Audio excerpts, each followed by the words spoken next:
Before this video starts, I totally forgot that the people behind Doki Doki Blue Skies, which is the mod for Doki Doki Literature Clubs, heavily inspired by Katawa Shoujo, which is the visual novels that I'm currently blind playing right now.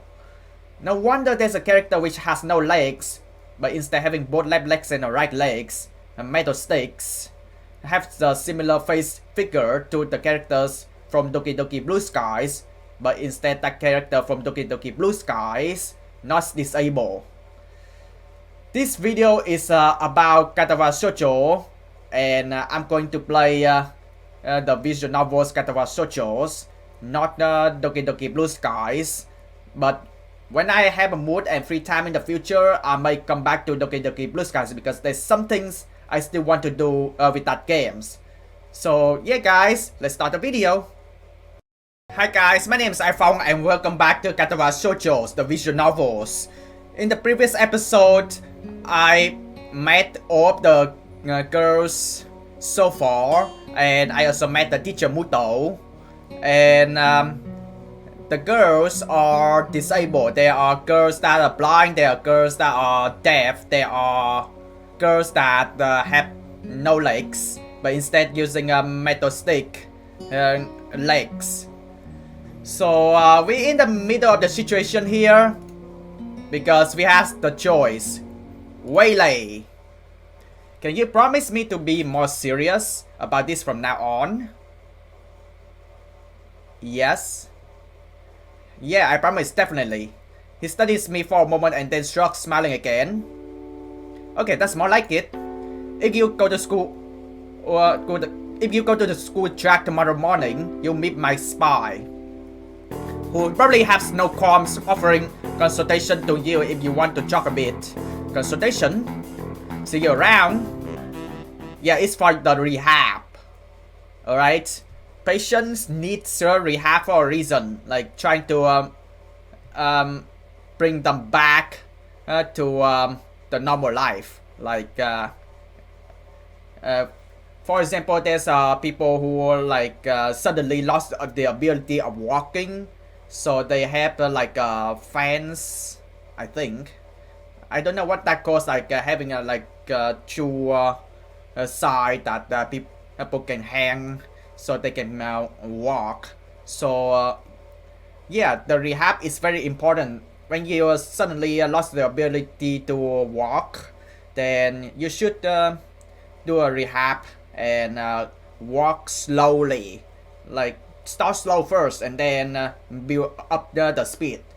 The same things at doing sport, like sometimes like you lose the abilities of doing sports, especially like his out or characters having a heart condition. Then yeah, not recommend to do heavy sport, but at the same time sports is important, but do it light. Alright, do it slow, but then when you get used to it, then slowly build up the speed, build up the physical. Then let's see how far can we go. So yeah, rehab is very important. Like yeah, when you lose the ability to do something, it's like the rush when you're playing games, you know. He leaves with a vapor of his hand and no answer, and I walk to Rin, who has been waiting, idly leaning against the hallway wall and staring at the pale lighting fixtures in the ceiling. Even when I approach, she doesn't move her eyes off them. Are you getting medication for your heart thingy? Were you listening? It comes out more accusatory than I intended, accidentally lashing out on her.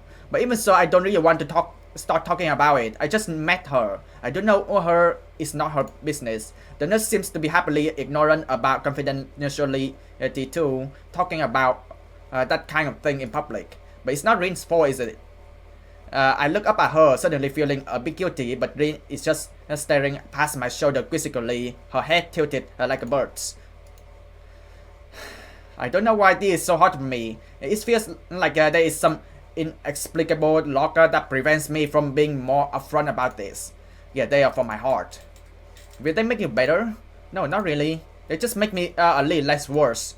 Rin keeps looking at me for a while longer, and she neither says anything further nor displays any kind of emotion I could discern.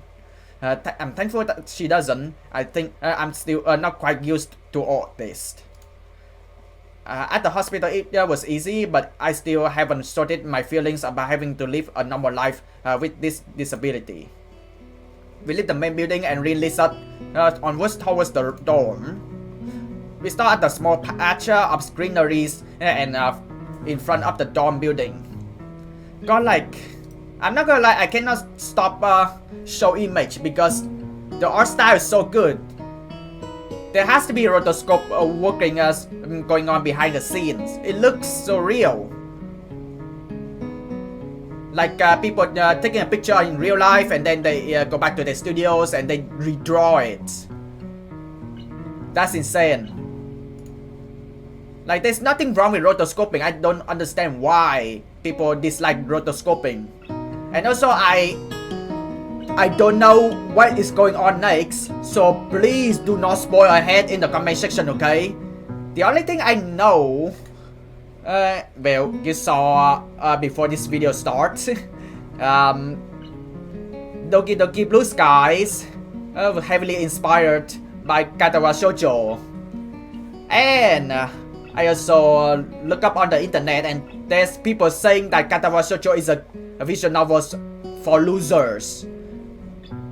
Why you say that? That's so mean. Unless like I don't know what the story is going about up next and it's may ruins everyone's mood. I don't know. But yeah, let's see how it goes. We start a small patch of greenery in front of the dorm building. The dorm is built on a slightly elevated ground with a wall and a few trees that everyone has to circle around every time they come and go. It's probably the only inconvenient design in the school. Gravity, obviously.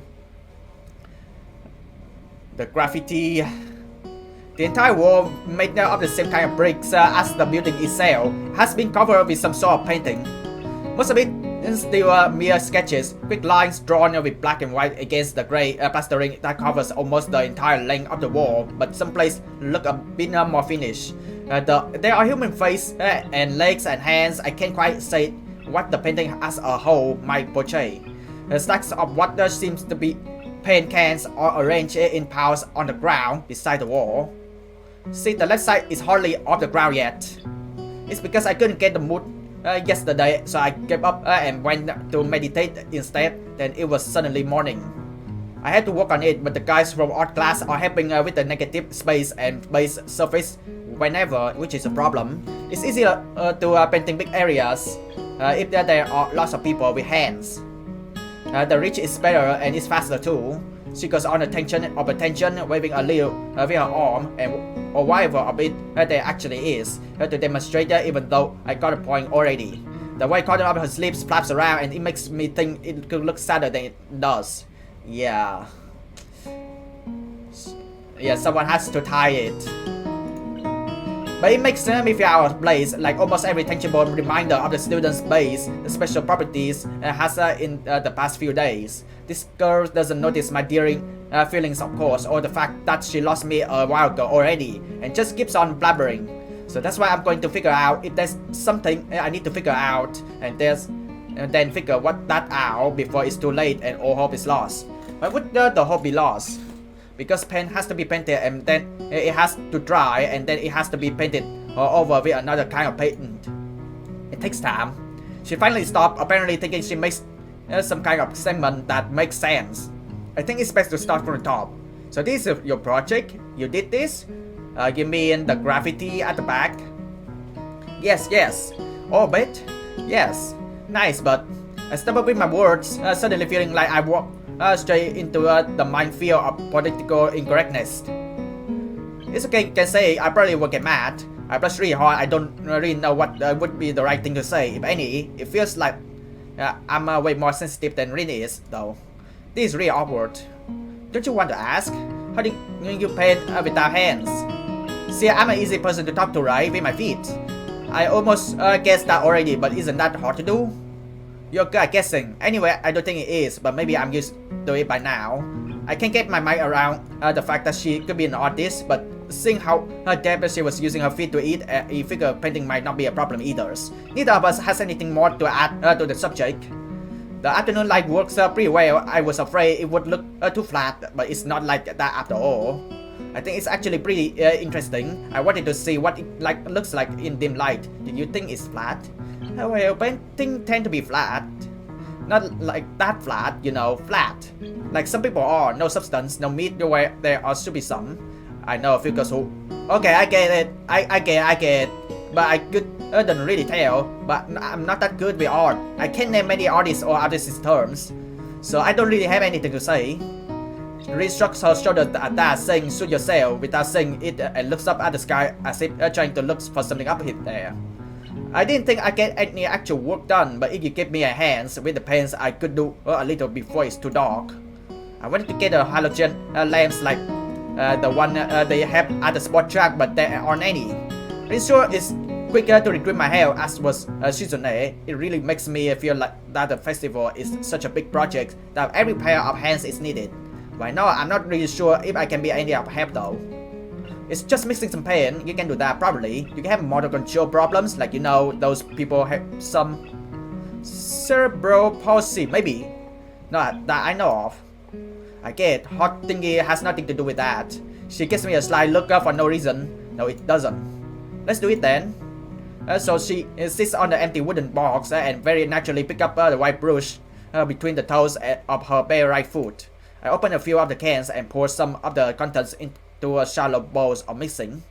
The thick paints flow lazily from the can to the bowl like syrups. I mix them, creating funny, hypnotic-looking swirl patterns that melt quickly into each other to form a new monotone hue. Reed sets to work every now and then, asking me for a hand with something or the others. Finding different brushes is easy enough. But mixing the paints to be exact tone this girl is apparently seeing in her head is a frustrating ordeal. She wants precision down to the last milliliters before she is satisfied, but her instructions are obscure at best. And have a splash of green. Yeah, so her project is the graffiti. Also, like, is the graffiti that Rin's making, like, having to do anything with politicals, because usually in real life that sometimes people doing a parade talking about political stuff, and sometimes they go crazy, you know. I have a splash of green. I crouch down to pick up the can of black green. The other green, this green. I carefully pour some of the other green paint into the mixing bowl. No, that almost a whole splash, more white. Is the green good color to add? No idea, you're the artist here. A hint of smile appears in the corner of her mouth. You got like an opinions? No, it's just like I have no idea. It's okay because I just got an idea. Add more white. With this exclamation, I pour a minuscule amount of white into a bowl and mix it. It looks slightly whiter.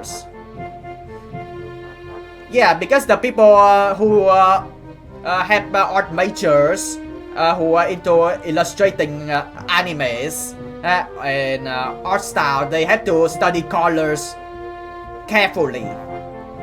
So yeah, drawing, coloring, illustrating is not easy. They're not. So like you have the advanced knowledge about it. That's not good. It has to be like the color when you wake up and you know that you saw the meaning of light in your dream but can't remember it. Maybe it's yellow.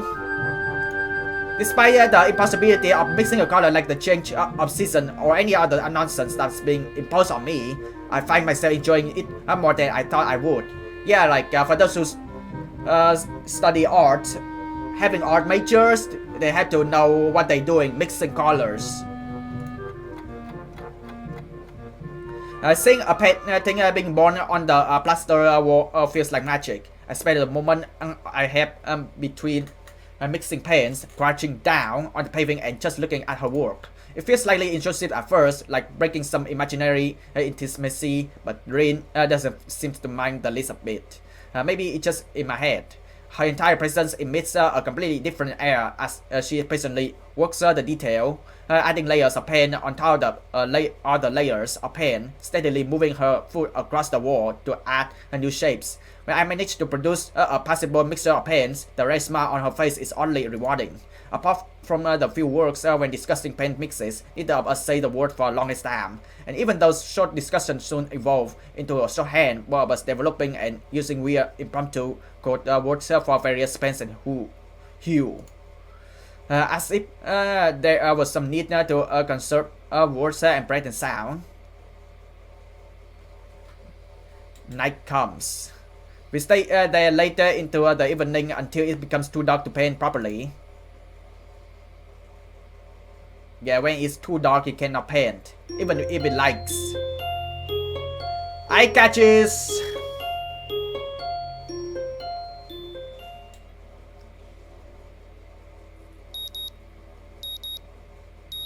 The sound alarm pulls me out of the fitful slumber and into the unpleasant state of wakefulness. I linger under the blanket for a few minutes, gathering energy to rise up while making excuses as for why I already haven't. Honestly, I wouldn't mind staying here for all day. School is surprisingly exhausting after a long pause, and the culture shock still has not faded, I think. Still, despite getting an impression that skipping class is easy here, I don't think they are going to let me get away with that easily. And the nurse is bound to keep breathing down my neck with the talk of exercising as well. So eventually I do rise up, swallowing the morning medication and put on my old soccer clothing. Are we going to play soccer? Are we going to play football? Thanks to my condition, I was exempted from taking part in gym classes at Yamago, so I didn't get issue with the gym outfit. I ordered some to cover such an contingency, but wearing my old soccer clothes is kind of nostalgic. I can't use them for that anymore, so maybe they can get a new life this way. A bit like me. Although if I'm going to start taking care of myself, I can't afford to slack around. I start from the basic, which include keeping the rest of my body in shape along with what little I can do to strengthen my heart. Yeah, that's what rehab works. Maybe then I can go back to something approaching a normal life, or at least something where I'm less likely to fall over, pass away at any minute. I'm surprised to discover that I'm not the only one present at the track. Man, the rotoscoping though already reminds me of 100 meters already, but instead our characters Hisao has to play football. Not just that, but it's a face I've seen before. The prosthetic leg girl who bowed me over in the hallways yesterday is running on the track lately, like a half mechanical geysers. What was her name again? It was a short one, but I can't remember. Her name is Amy, right? She seems to be running laps at some what easy lobe, her prosthetic legs clacking rhythmically on the hard track surface. I wonder what the reason she has for running this early in the morning. Maybe it's something akin to mine, and the nurse is oppressing the poor girl to jog just like he is oppressing me. I certainly wouldn't be here if it weren't for my health, and he's prompting me to do so. And even with things being like they are, it's only because I wanted to get up the way early. The fact that I would be less likely to encounter someone who would witness my pitiful attempts to get in shape was merely a happy incident. I leave, but it seems that my former assailant noticed me on her last lap. She waves at me cheerfully and jogs over. Good morning, your name is Hisao, right? She grins, seemingly pleased that she's remembered my name. You may not remember me. Amy? I knocked you over in the hall yesterday. How could I forget such a blunt introduction? Amy has the decency to look vaguely apologetic for a moment before giggling. Yeah, sorry about that again. Well, so long as you don't make a habit of it, I suppose I'll be fine. Great. I'm not sure she realized I was joking. So the spy consultant the nurse was talking about, is that actually you? That's right. Oh, I was expecting someone from the nursing staff, to be honest. Same here. I thought it was has to be a teacher or the nursing staff to keep checking on the patient, keep checking on the students in the nursing school, in the boarding school, just in case, because nobody wants any students to slack off, you know. But having a students to be checking on other students is not that bad in the nursing school. When like everyone is disabled, his sounds having heart conditions, and Amy is having to use a prosthetic leg for both the left legs and right legs. Then they have similarities. They both disabled, and yeah, checking each other's out, make sure that no one's slacking off. Well, are you saying I don't look like I could be a spy? No, this is more like a relief. I was afraid he would have someone to watch my every move, unless you are here to do exactly that. No, I'm here for my own reason. The nurse just asked me if I seen a messy hair transfer student who looks like he kinda lost around the track. So why are you down here? Amy strike a dramatic pose. Training? For what? Olympics? Track. I wonder if the Olympics has like competition for disabled, or what they call Paralympics. I don't know, but I remember that there's the tournaments, tennis tournaments for disabled, and I don't know how it works, but let me know in the comments down below. I see you're on the track team then. I mean, not so enthusiastically. Yep, I'm one of the better runners too, and modest about it too. Hey, you should showing up. It's good exercise, you know. I think that much activity is probably out of the question for me. Nah, I'm not even sure that I really like running all that much. Plus, I'm just not into organized sports, you know. It's true, I never even really got that much into soccer. I mean, I run around with my friends and all, but that was really the only reason I ever played. It was for the glory to be found on the field, that's for sure. Amy seems to understand my meaning. I see. Not that into the whole organization things. But now that you're here, I guess we are going to run together, huh? What? So I guess. Amy seems pleased. Are you going to warm up? You meant to warm up? Just do light stretch for warm up, okay? A lot of people misunderstand that warm up is not gonna let your muscle hurt while doing sport, which is true, but at the same time you're losing 5% of your energy. So what you're gonna do is just doing light stretch. I don't know if the animes, like how heavy is you can lift the dumbbell, is accurate, but it's a good sport animes, teach you how to do weightlifting and do sport and stuff. But of course there will be fan service there. How heavy can you lift the dumbbell? Oh no, you always should warm up. Bad Hisao. She scolded me enthusiastically, but then she smiled and leaned closer. I hate warming up too. She laughed suddenly. Heck, I don't remember. I don't even have to stretch my legs. As if to confirm her statement, she bounced up and down a couple of times, giving a passing impressions of standing on a pair of springs. Her leg blade seems to be quite elastic. Let's go. So we both take off around the track, and I can immediately see that she wasn't lying about being good at running.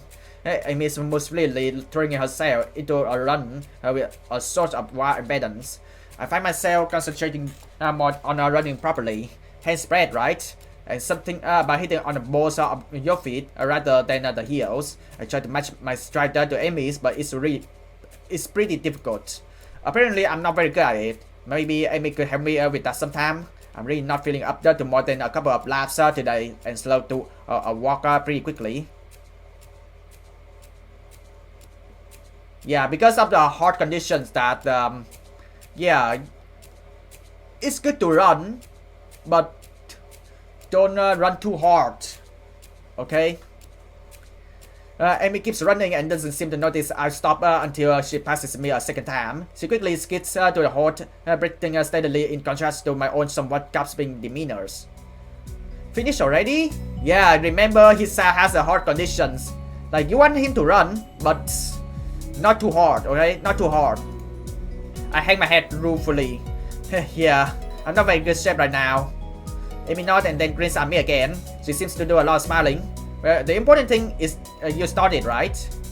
Next time you just have to try to hold out longer and then longer and longer, and eventually you'll be great. I'll keep that in mind, but I think right now I'm going to get ready for class. Shouldn't you? Amy shrugged unconcernedly. Now I got plenty of time. I noticed that she's not wearing a watch. Are you sure? Another carrot struck. Not really, but I got to finish my routine. See you later, Hisao. Yeah, see ya. I'm not sure whether this morning experiment was a success or failure, but I'll admit that I do feel slightly good about getting out there this morning. And like Amy said, I just need to keep at it in order to get better, right? Practice makes perfect, or something like that. It's nice that at least to feel like I'm taking some semblance of control over my own health. I have to try to keep this up. I head back to the dorm to wash and change into my uniform, trying to resist the urge to take a really long and hot shower.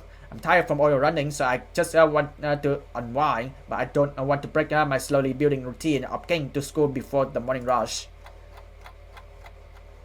After taking a long shower anyway, I dry myself off and get out of the store to put on my clothes. Out of nowhere, a shadow appears within the mist, looming and radiating malicious intent. It bursts through the fog. Okay, let me guess, Genji? Sup? What are you doing here? What the heck? You scared me. What's your problem?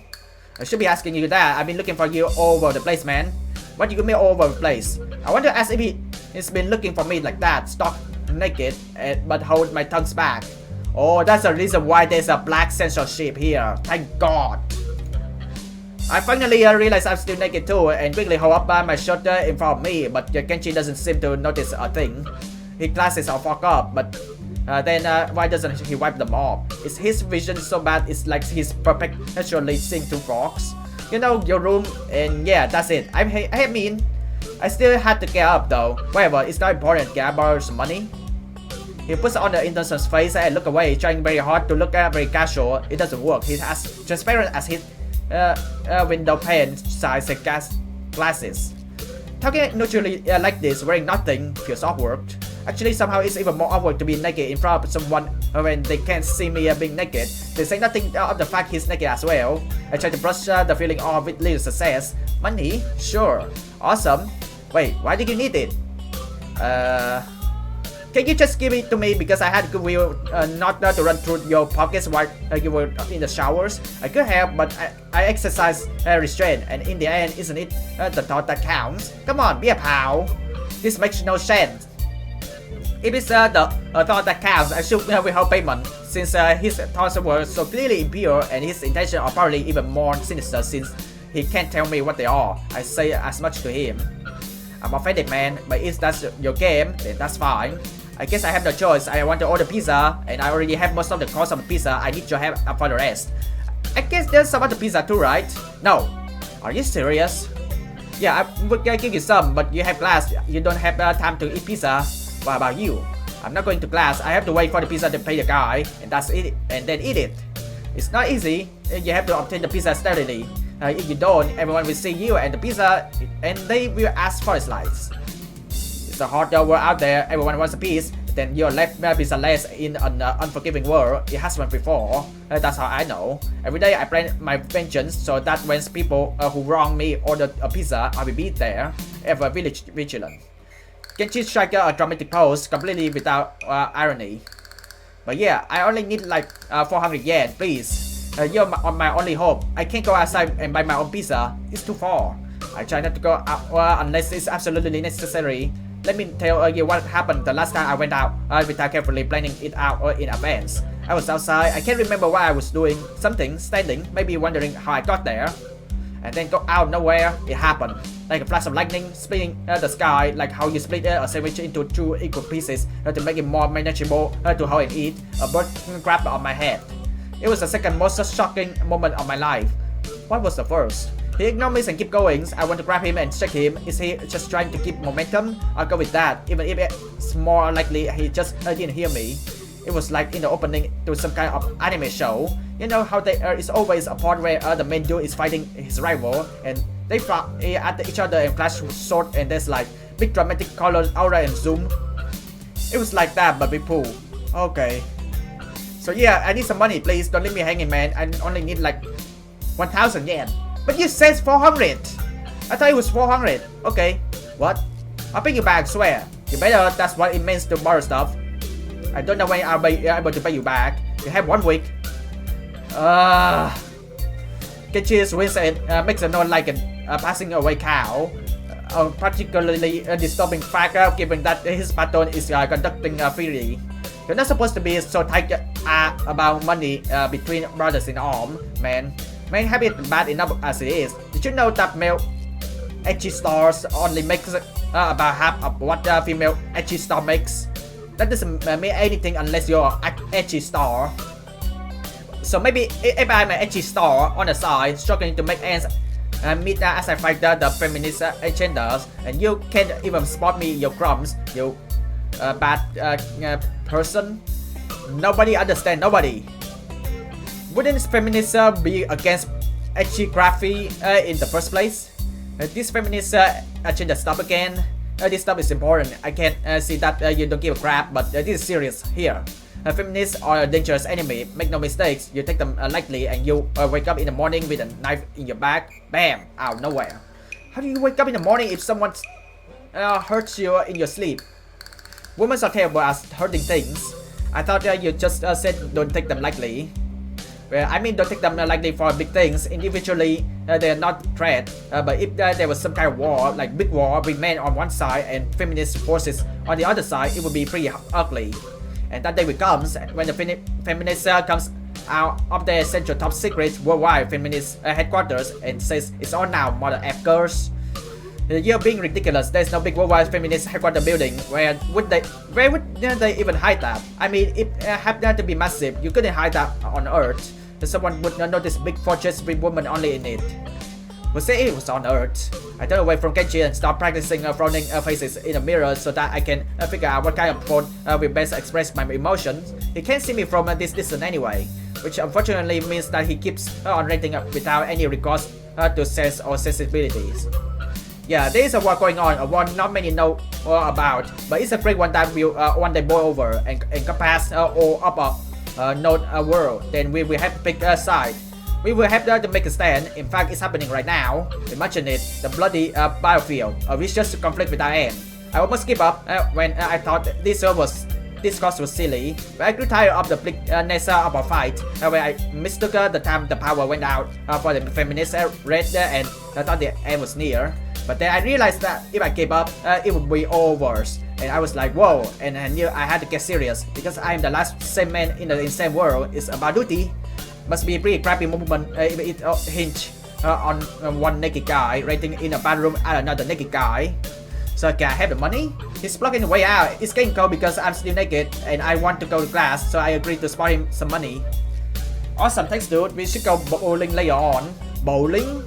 Yeah, it's an ultimate sport. There are almost no women bowlers either, making it also the manliest sport. So I wear my pink bowling shorts with matching shoes or the pastel green with flower essence. They are bowling clothes. Maybe. Anyway, you have better pay me back. I can pay you back in stuff, right? I don't have time to ask him to elaborate on what stars mean. I don't know, I had to get to class, you're kind of in the way. Oh, sorry, yeah, I don't want to hold you up and I have some stuff to do myself. The time has come. The time for what? I just like saying that. Okay, now the time has really come. For what? I had to use the bathroom, get out of it. I was just going to, and what does that mean? It's a big bathroom. So I had to be alone or I can go with the pressure. Okay, what if someone else comes in? I think of something. I give my practice phone and it looks kind of silly reflecting in his glasses. He either doesn't seem to notice or doesn't see anyway. So I get dressed up and run back to my room feeling as though an eternity has passed since I woke up. That is the time I will never get back. I get him for this somehow. But right now I have to get the class.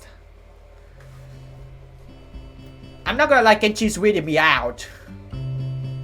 I'm the first person in class today, although I think I'm a little too early. Then again, sitting alone here for 20 minutes sure beats having to suffer that time with Kenchi.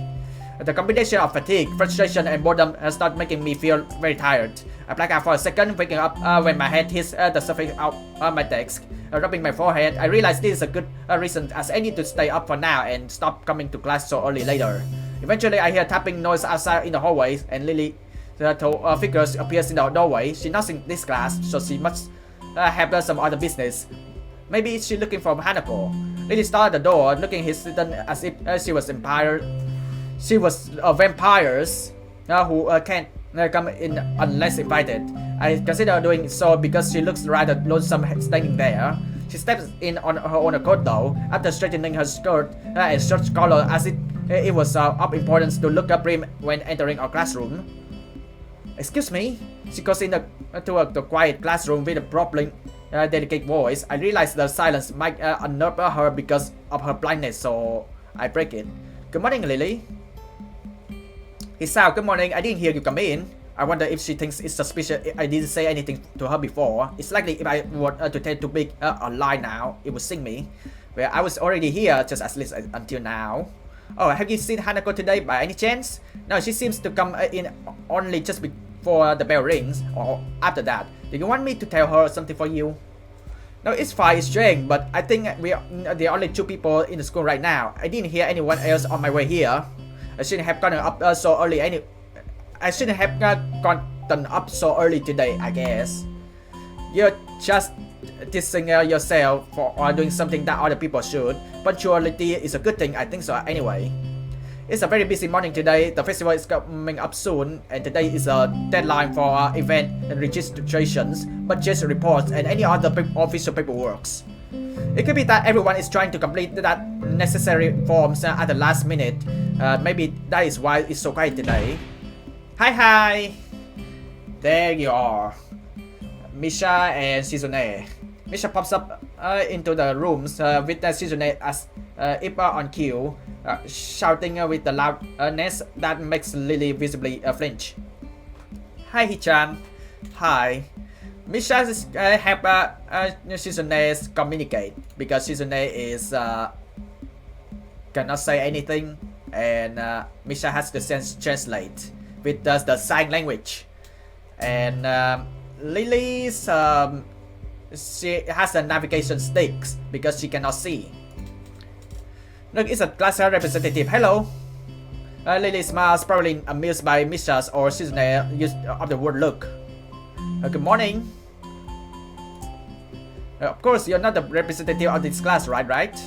I'm not. Lily seems a little more guarded in her answer to Shizune than she was with me the other day. I guess they really don't get along at all. Then I realized that Lily might actually not know Shizune is present, and she's trying to detect whether or not she is, to know who she is talking to. For all she knows, she's talking to Misha, but knowing that she and Shizune are practically inseparable, she might expect Shizune being the one that actually talks. Then how complicated. I decided to help Lily out for my own peace of mind more than anything else. You're here early, Shizune. You were here even earlier than us. Misha pops out her cheeks angrily. Why is she getting angry? Does she feel emotion on Shizune's behalf too? It's not that weird though. That Shizune didn't like my little comments. It's true. I was here earlier than them, so me saying something like that could definitely be misinterpreted as anything. Especially to Shizune, who doesn't have the benefit of hearing tone to go intense. And before I can start waving whether or not I should apologize, Shizune has already moved on. Class rep, it's a good thing you're here. We have to talk. The festival is coming up in 3 days, right? Every other class has already handed in the projected budget reports for their events, even the first year except you. Wahaha! There is still time to hand it in, isn't there? Oh god, why you angry at me now, Shizune? Just because I hang out with Hanako or Lily or any other girls doesn't give you the right for you to get jealous, okay? Let me have the freedoms of exploring the school, please. I don't care if you're disabled, but please give other people the freedom, alright? Like, let them have friends, let them like explore the surrounding. Today, the deadline is today. You're certainly taking your time, aren't you? If I had it my way, I have had all the necessary paperwork days ago. But someone had to say the deadline. Please extend it. Yes, that was me. Planning something on this scale is not a small task, and a week is too small of time frame to expect a whole class to work out such a complex issue completely. Do you want to know what's harder than distributing the funds for one class event, handling the same matters for every class in the school, and then some? The one who does that is me. Misha puts her hand on her hips and stands up straight while she is really getting into the role. Lily doesn't look like she's very amused though. Yeah, because like Shizune have to do the sign language because she's deaf, and again she maybe not talk well, so Misha has to act it all out and translate, which is good actually. So the other people will understand that how other people feel, because Lily is blind, I think, or partially blind. But yeah, she has a navigation stick, so like Misha has to act it out. Misha puts her hand on her hips and stands up straight while she is really getting into the role. Lily doesn't look like she's very amused though. Hey Shizune, aren't you being a little too hard on her? There's still a whole day left. Please, his out, it's alright. Lily seems happy I'm taking her side, but it's a bit conflicted that I might not think she can take care of herself. It is about the budget, then I'm disappointed you think I have forgotten about it. I understand how important that is. Then, can I have it please? Shizune, she might not have it on her at this exact second. It's not here right now. I asked 2 students to take care of it for me, student from my class. She emphasizes the last sentence much to my surprise. She knows about Shizune and Misha's efforts to rope me into the student council. I guess word must have gone around, so now she's using me as ammo against Shizune. This just gets better and better. It was your responsibility. A budget report isn't something you should be delegating away. As class rep, it's your job to be on top of the things. This kind of disregard for proper procedure is really just terrible.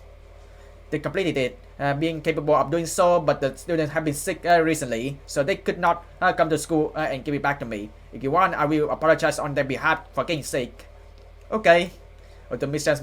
Lily's little chap entirely, Shizune doesn't, and she seemed torn between being offended by Lily staring and jumping up for joy at the prospect of the challenge. Lily, don't they live here at the school? That's a 5 minutes walk, you know. What could they possibly have that prevents them from taking 5 minutes out of their busy life to drop out something that will affect the enjoyment of their entire class? Lily opens her mouth to say something, but Shizune closes the gap between them and starts singing furiously, waving her hand around like an orchestra of conductors. Misha tries her best to convey the same passion, but Ken seems to lose her normal cheerful tone. The result is interesting and somewhat surreal. And what was with that attitude? I said that is not something you should be delegating away. Are you the class representative or aren't you? Tell me the names of those 2 students. They should have your job if you can't even handle something this simple yourself. One form isn't the full extent of what I'm supposed to take care of. Lily Tone's growing slightly impatient, but she's doing a good job of not letting Shizune see how unsettled she's becoming. She's playing her card close to her chest. Shizune, on the other hand, wraps her fingers cheerfully along the edge of her glasses, knowing Lily can neither hear nor see how exciting she is. Of course, you do so much, class rep. It must be so difficult being you. Lily tightens her lips at Misha's words, clearly understanding, not misunderstanding. Lily tightens her lips at Misha's words, clearly understanding the intent behind them, even though Misha delivers them without even a hint of sarcasm which they were meant to have. Shizune and Lily don't like each other, that is much clear, but this seems a little much. It seems like Lily has had enough and is ready to push back. Oh, they're fighting right now. Also, why is that shot? I was actually just discussing the budget reports before you came by. You must be very talented to have finished all your student council's duties so quickly that you can track me down to make sure I don't forget my own. Are you accusing me of slacking off? It seems like you're confusing me with yourself. I don't think so. That would be a very difficult thing for me to do, comparing myself to you. You're right, the difference between us is like heaven and hell. And it's not hard to guess which one you might represent. Seriously? Fan service? Now? Okay. I didn't expect that Katawa Shoujo is gonna be a fan service right here. The air between them ripples with the heat of the emitty. Well, not really. They can't disguise it anymore though. Even Misha looks like she's beginning to understand the real nature of this conversation. Hichan, don't you slack up either?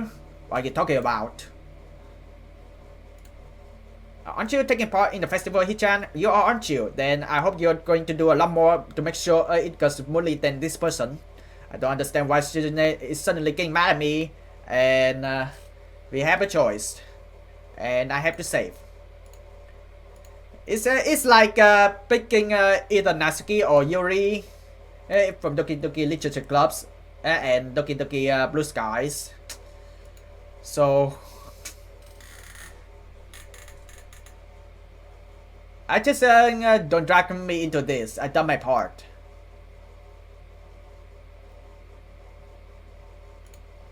Why am I being dragged into this again? I done more than enough, I think. If you agree with Lily, that has nothing to do with me. Now wait a second. Are you implying the president is more right in scolding me than yourself? Oh, shike. I should have picked the other option. Oh well. Then I think I could have worded that better. Now I don't know about that, but I mean, what are you saying, Hichan? It's just that I hardly think it's fair you can say that, seeing that I helped you guys.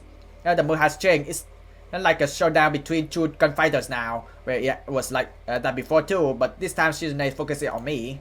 And so it's Lily, though she kept quiet, I'm afraid I inadvertently pissed her off. Well, I guess I pissed all of the girls off, you know. Are you saying I'm wrong? What a dangerous situation. It's too early to argue with you. Yes, I think it's unfair of you to get on my case. Hichan, you want too much, but you have a point. Okay. You're not lazy, Hichan. Shizune pushes her glasses up with her thumbs, almost approvingly. That's good. You're not useless. You shouldn't let anyone say you are. But next time I say it, it'll really be because you're disappointing me like Miss Class Rep here. So don't let this go to your head. Lily takes the child suddenly, a venomous visage frozen on her face. Class Rep, Chan says, don't forget that report, please. I won't. Would that be all? Yep. Then good day to you all. Her voice would cut the air of the classroom into half if it was more tangible. Lily leaves the room, understandably in a bad mood, but still managing to be as poised and calm as usual. So now you really did go a little too far today. It's true, Shizune, just a little. If I had been expecting Shizune to grudgingly admit I have a point there as well, I think I was expecting too much. She doesn't respond. Shichan thinks you should mind your own business. Hichan, we have a few last minute things to take care of before class. We might be late, so can you please cover for us? Yeah. Perfect, yay. Okay, thanks, Hichan. They walk outside even though there are only 10 minutes left before the bell will ring, signaling the start of class. Hanako doesn't come to the morning class at all, leaving her seat look empty and lonely in the back of the classroom. I have to tell her that Lily was looking for her if I see her later. After the event this morning, class is pretty boring in comparison. I turned the page of my textbook lazily. We've been covering the same amount of pages each day, so reading ahead is more or less giving myself a preview of what the tomorrow lesson will be about. The clock at the front of the room sounds unbearably loud. The teacher hasn't said anything in over 7 minutes. Instead opting to cover the board in rows and rows of equations taken directly from book. The rhythmic clustering of chalk on the blackboard seems to synchronize perfectly with the ticking of the clock. I start to copy down the equation just to pass the time, not noticing Misha's head poking over my shoulders until she is almost on top of me. What are you doing? I try to strike a balance between being quiet enough to not draw attention to myself but loud enough to draw hers. What are you doing, Hichan? Panic just shoots through me as Misha starts talking at her normal volume, and I sputter out a hasty reply, still keeping my voice down despite the fact that she's just blew any hopes of being discreet I may have had. I'm copying down that stuff. Why are you doing? Why so loud? Alright, really? But it's all in the book. That's why no one else is copying it down. I know, why are you so loud? Why are you so quiet, Hichan? It's hard to hear you. I look around to see if anyone noticing our conversation, and it's pretty obvious that everyone has, even the teachers. Shizune smiles coyly, and I started to wonder if Misha is doing this because she does too. Is this because of what happened between her and Lily earlier? This is what I get for trying to be reasonable, for trying to take the middle path. Shizune is way too prideful. Although by now, I should know to expect that kind of behavior from her. Why are you doing this? Huh? Misha is totally oblivious to the awkward stare the teacher is giving both of us while trying to balance her textbook in one finger. For a brief second, it looks as if things could get ugly, but the teacher simply looks away as if it's not worth for the trouble. I guess it is a good thing, and I slump back in my seat in relief.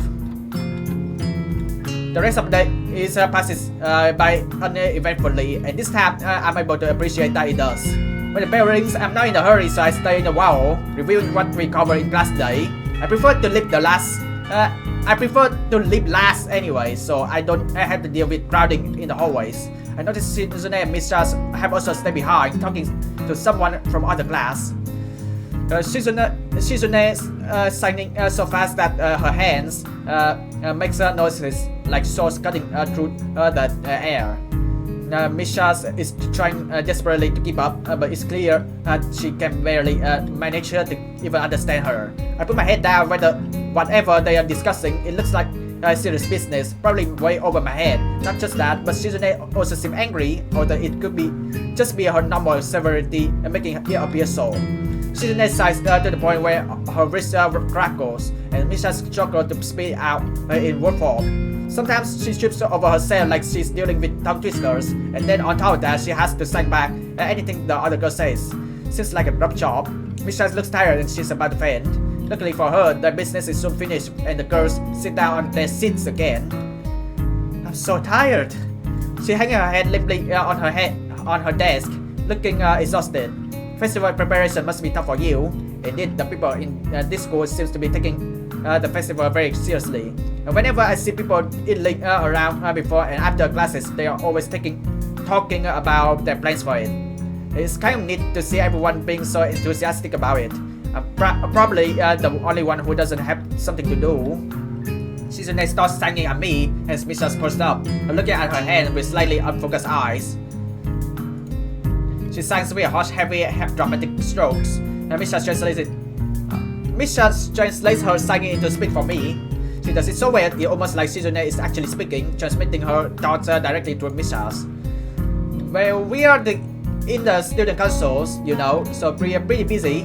Sarcasm? Huh? The tone of Shizune's actions makes me think she's speaking with disdain. But Misha's interprets this normally, replacing whatever intent may have been there with her own cheaper twist on things. It's still disorienting. I don't think I'll ever get used to it. Never mind. How can I forget with the two trying to get me to join at least twice a day? But Hichan, some could say the work is too much. It'd be nice if students were to show a little more support for their leadership, some appreciation to the ones who are working so hard to make it all possible. Maybe, for example, a little help. That's asking too much, is it? Yep, help would be appreciated from students like you. The students would show their dedication and school spirit and offer some help where I don't exactly need it. But I wouldn't necessarily refuse it, so it would be nice if someone would. Oh, hello. There you are, Hanako.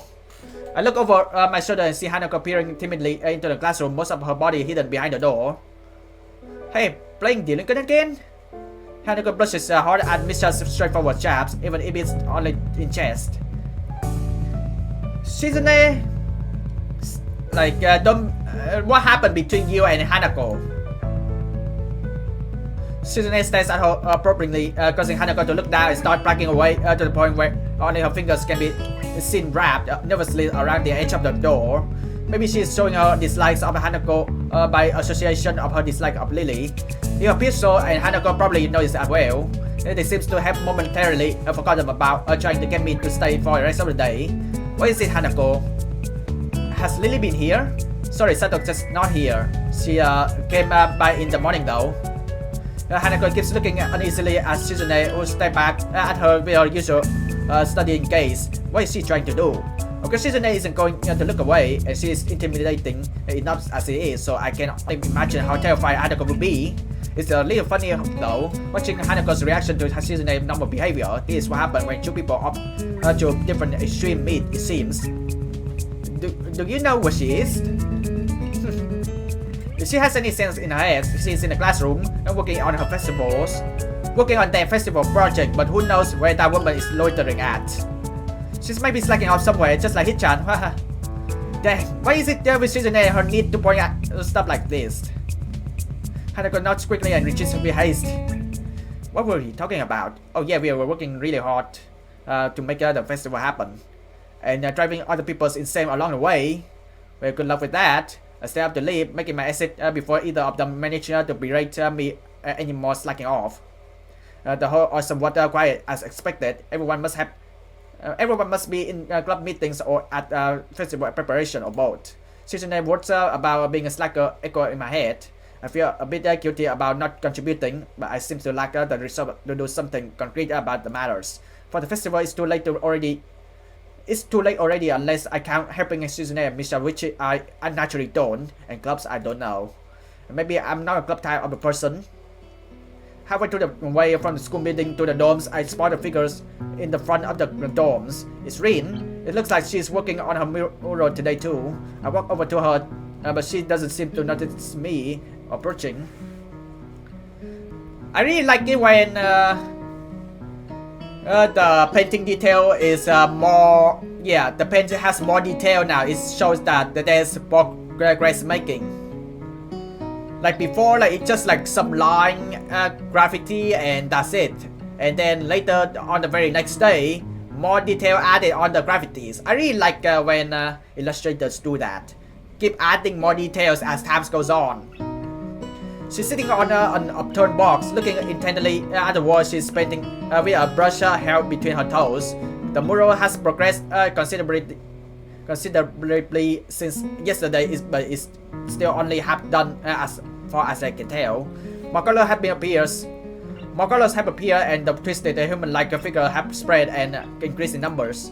I have to say the style is quite eye-catching and very unique. Not that I would be knowledgeable about art by any measurable scale, but it's very nice looking nevertheless. I clear my throat to get her attention, but it's not to startle her so that her concentration will break. Wait! She doesn't even turn to check who he is. I'll wait.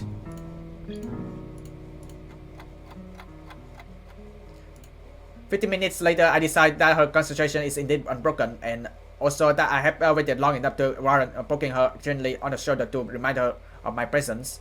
Rin turns her head mechanically to my direction, and they are staring at my crotch level. Oh, it's his out. She can tell. I would feel a lot less uncomfortable if she would look at my face. As to the observation, hard at work I see. The conversation starts as if I hadn't been here for a quarter of an hour already, but it's not a concern, at least starts. Looking good. It does. The layer of paint hiding other layers of paint, missing and shaping the human's figures really create an impressive look, but Rin looks miffed. You shouldn't comment on works in progress. 7 years of bad luck. Sounds terrible, I guess I'll take it back then. Still, it looks good. I wonder if I get 14 years of bad luck for thinking that. Rin turns back to look at her painting and pokes it with a big toe. Could you mix some of this color? I'm running out of it. She looks down at half-empty bowl with the remains of the same pinkish paint in it. I didn't really intend to stay and help her with this project though. I guess I didn't intend to do anything much. I look at Rin, she looked emptily at me, back at me. Just this one? Rin picks up another brush and dresses it in another tone of pale red. There are dozens of similar bowls all around her working area. From the looks of this scene, she's been sitting there for hours. I wonder if she has. That would mean she has been skipping school though, which I of course wouldn't put beyond someone like Rin. I put a little bit of white and red into a bowl, trying to match the color with the one already on the wall. I can't seem to get it right. It's really inconvenient of her to not mix it in the first place. Getting it to be exactly the same tone would be impossible, but at least I can try to get as close as I can. Speaking of hard work, isn't that huge workload for you too? It's such a big painting and all. Oh, I'm not old and bitter enough yet to think like that. I guess you aren't. You guess right. Legs hurt though, they feel like slugs. Slugs make of sea slugs because of the position. Yeah, I like doing it in a horizontal position more, if you know what I'm talking about. But it can be helped. Can ask her the wall to lay down. Saying that she chases herself a little, bending her legs and backs for more than a human could flex. It's astonishing how effortlessly she manages her body around.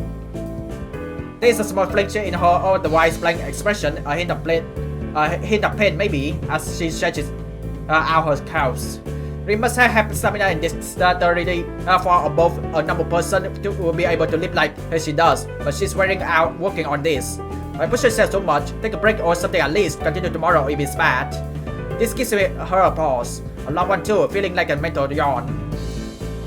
I don't think so, he's out. I'm not pushing myself, sure looks like you are. No, it's not about pushing or pulling or anything related to that kind of thing. There is this boy. A boy? Yes. Where? At the art club. Then... he's blind. Oh, how can you paint if you're blind? No idea. So why is he here? That's the point, he is there. She really should speak more than one word at a time to make this feel more like a discussion and less like an interrogation. He can't really do anything that you could go out right, but he comes there anyway and paints. Why? I don't know why. I don't know, that's why I ask. So, he doesn't paint often, but I think his paintings are very interesting. So they are. I once tried that painting with eyes closed. Wasn't too interesting, and cleaning up the floor. It took ages. Didn't try that again. But he is becoming better at sculpting. I see. Maybe she was trying to make a point with this. Maybe she forgot that she has one. Seems like the art club is full of interesting people. Not really. Pretty blunt statement, and she's totally missed the sarcasm. No. Just like I said, they are not very interesting. I usually don't have much interest in people who are not interesting. Maybe you have. Maybe. But that boy is interesting. Maybe I'm like that boy, or maybe you are, maybe everyone is. Doing things that you can do just because you can. That's pretty deep, I think, and tell that to her. You're a deep one. Nah, I'm really shallow and thoughtless person. People say that to me all the time. Did you know that I can only think of 4 things at the same time? No, but now I do. Right now I'm thinking of the second floor girl's toilet, ice cream flavor ice cream, the middle towel, and the haircut. I'm going to need a haircut.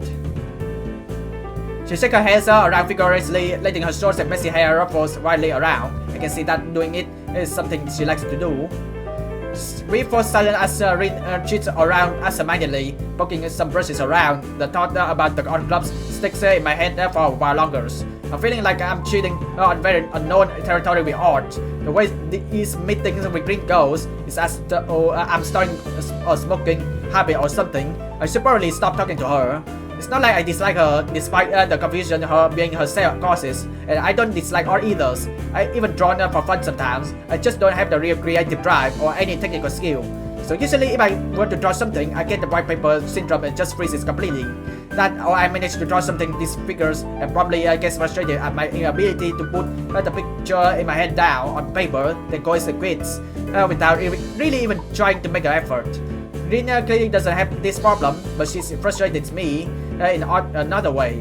Being with her is like looking into a mirror that doesn't reflect anything. It makes one question the sanity of the act. They sit down on her box, swaying from side to side, apparently comfortable with the uncomfortable silence.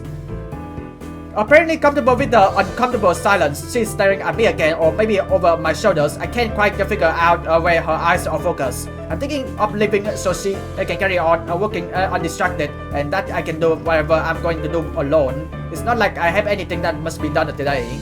Oh crap. Oh shoot. Who? Nobody, I just forgot to tell Hanako that Lily was looking for her. Do you know her from my class? Oh, her, the mystery toilet girl. The person is funny. I saw her going to the toilet 5 times during one recess 3 weeks ago. I'm sure it's a world record. It was very mysterious. That's why you call her the mystery toilet girl. What other reason could there possibly be? Well, if there is, it's an eternal mystery. I didn't follow her in there. Maybe it was a week before that. Could have been. Looking at her makes me hungry. Don't say that. At least not around her. Rin turns to look at me blankly, as if she's not sure why I reprove her. but she doesn't acknowledge understanding any more than before, so I give up at this point. So do you want to go eat dinner then? No, not yet. It has turned her hungry gaze back to the wall, looking slightly more energetic, or at least slightly less lethargic than she did before. It's as if the world is her opponent she has to vanquish, something she must overcome before she can indulge in dinners. This is the feeling I get. A weird sense of empathy overcomes me and makes me smile a little myself. Oh, her oddity Rin is a pretty cool after all. I'll be going anyway. Have fun. It has already grasped a brush and is dipping it into fresh paint, so of course she can't hear me anymore or doesn't answer anything even if she does. Hurrying to the nurse nagging voice in the back of my head, I set my alarm clock to wake me up early enough to go jogging again. I made a promise and I'm going to keep it. Besides, Amy is bound to rat on me if I don't show up, but it's not all that bad. Gonna keep rehabbing. That's a long conversation with Kenji and Rin. Jesus freaking Christ.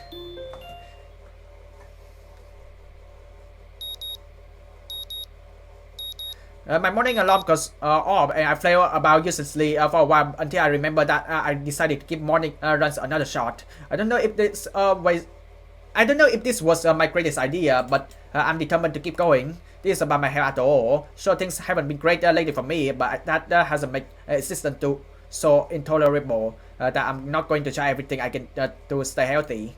Besides, it's all about asserting some kind of control over this thing, right?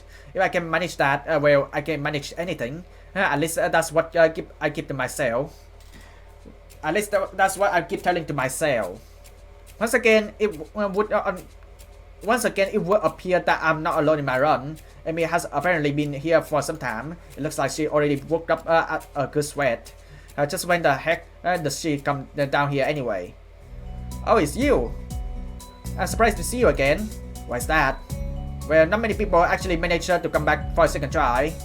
She frowns, seemingly annoyed by a passing thought, like the rest of the track team, for instance. Still, it was only supposed to be on a volunteer basis, so it's not that big of a shock. And I guess it's pretty early in the morning. A stroke suddenly appears that she forgot what she was talking about. The phone disappears entirely, and she seems to snap back to her previous train of thought. So come on then. What? You're here to run again, right? Well, yes. So come on. I find myself suddenly grabs her and gang onto the track.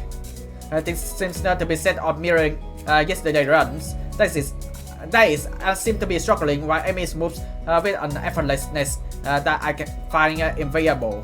It's incredibly bothersome to be easily worn out. I know I should be patient, work toward things gradually, but it's difficult to stay positive about this. We ran the track and start on our second lap. Amy seems to have grown impatient keeping pace with me and begins to pull away. This is where I gave out yesterday. Will I be able to do more? No, I would suggest to take it easy. That's what rehab's supposed to work, right? Don't try too hard. You have heart condition, you know.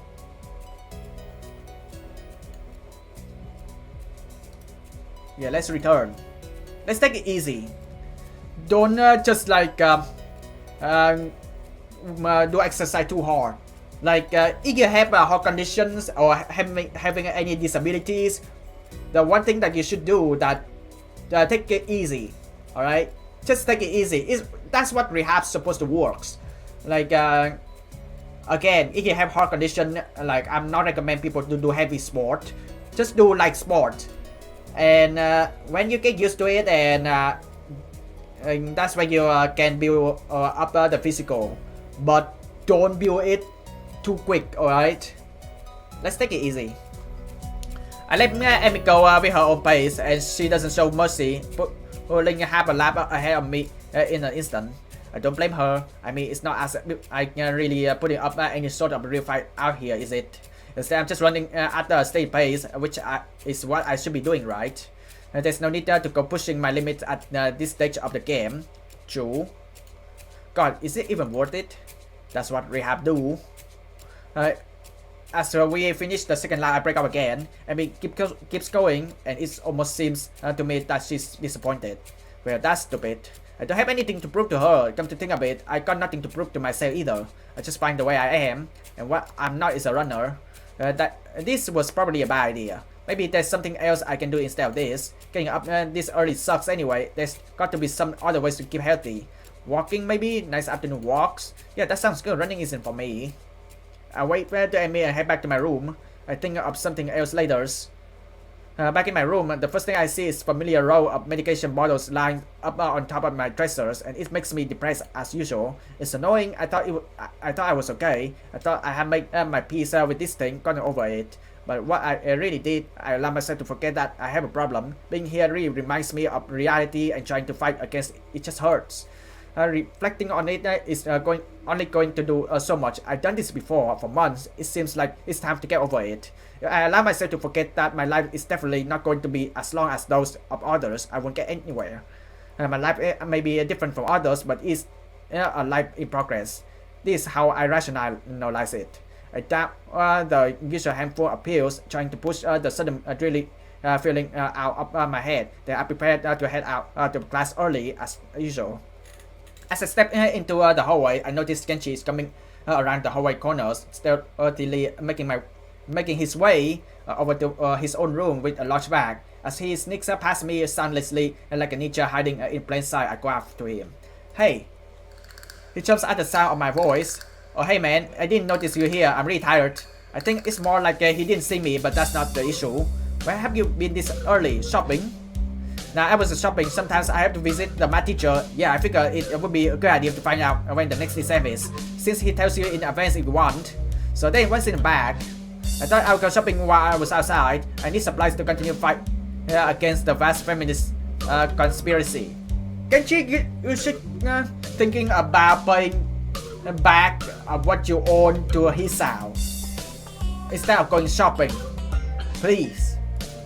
Oh, okay. I thought you didn't go outside. I wear a hat now. I decided not to point out that he's not wearing a hat. An awkward silence settles between us, and then Kenshi breaks it by pushing his door open slowly, releasing a creaking sound into the air that only makes the moment seems more awkward. He sets the bag down inside his room and then closes the door. I'm surprised you went out of your way to find out the test date. Trying to take advantage of an opportunity to study is pretty diligent. I never study. Oh. I just wanted to know when the next test day was. I'm still going to take it though. I needed to know so I know what day I can afford to skip class. He usually send out updates on that crap by phone, so I had to stay out and check up on it. And why do you have to go out when you can get it on your phone? I don't carry a phone. What do you mean you don't carry a phone? You mean you just leave it at home? Now I don't use phone. I don't have phones. I have no phones. Why don't you have a phone? How can you not have a phone? No phone at all. No phone. I just don't like phone. Actually, I'm kind of scared of them. I don't know why. I think it's just some kind of repressed trauma. But basically, when I hear phone, I got nervous. It's my darkest secret. I have two theories on it. Either I have some fear of receiving some undefined, ominous, like ordering doom call, or I was beaten with a phone in the past. Beaten so badly I can't remember it. Beaten in the head. Well, where else you can get beaten with a phone that would maybe unable to remember it? But unexpectedly logical. I feel very depressed now, sensing this conversation is more or less over. Kenshi opens his door again and prepare to head inside. Yeah, I'm going to sleep, dude. Have a good one. Class is going to start in like 30 minutes. I already did something today to try to go to school. Hey, you need some lip balms? I accidentally bought two because I thought the store had started selling individual AA battery. Thanks, but no thanks. Whatever, man. He's probably entered his lair. Finally, let me go to the class. Alright, he's out. Seriously, don't talk to Kenshi anymore, alright? I'm not gonna lie, Kenshi is weirding me out. I dislike talking to Kenshi. For a change, I'm not among the first one to come to morning class. Instead, almost everyone else seems to be here already. I recognize most of my class by their face by now, though the names escape me still. The class goes on lazily. I think I'm starting to get into the rhythm of the school. I have even stopped worrying about taking notes and being overly attentive. The first day I was pretty strong in class. Moto finishes his lecture about electricity early, but continues without pause about the festival. So as you know, the festival is on the day after tomorrow. I hope everyone's projects are going to be successful this year. Have a good time, but also come Sunday, please keep the meaning of this festival in your mind. Get some fried food. Everyone bursts out in laughter, and so do I. Yes, thank you, Mikado. But what I mean is, the remainder of his sentence buried beneath the ring of the lunch bells, and everyone starts packing their things. At this time, let's check the text history. But what I mean was more the beep, beep, beep, beep. The remainders of his sentence is buried beneath the ring of the lunch bell, and everyone starts packing their thing. Muto deliberates for a moment, but since almost nobody seems to pay attention anymore, he gets up and sits down. It's crowded in the hallway and crowded as always in this public gate. Most of the students seems to be heading down for the cafeteria. Hey Sal, I'm going to make you a one-time only super extra special lunch offer. You're wearing dress uniform, skirt uniform. Cute. Amy's home make lunch boxes and the privilege of enjoying them in private in true bombshell beauties. Her overly flirtated sales pitch echoes in the hallway. A remarkable feat since it's full of people.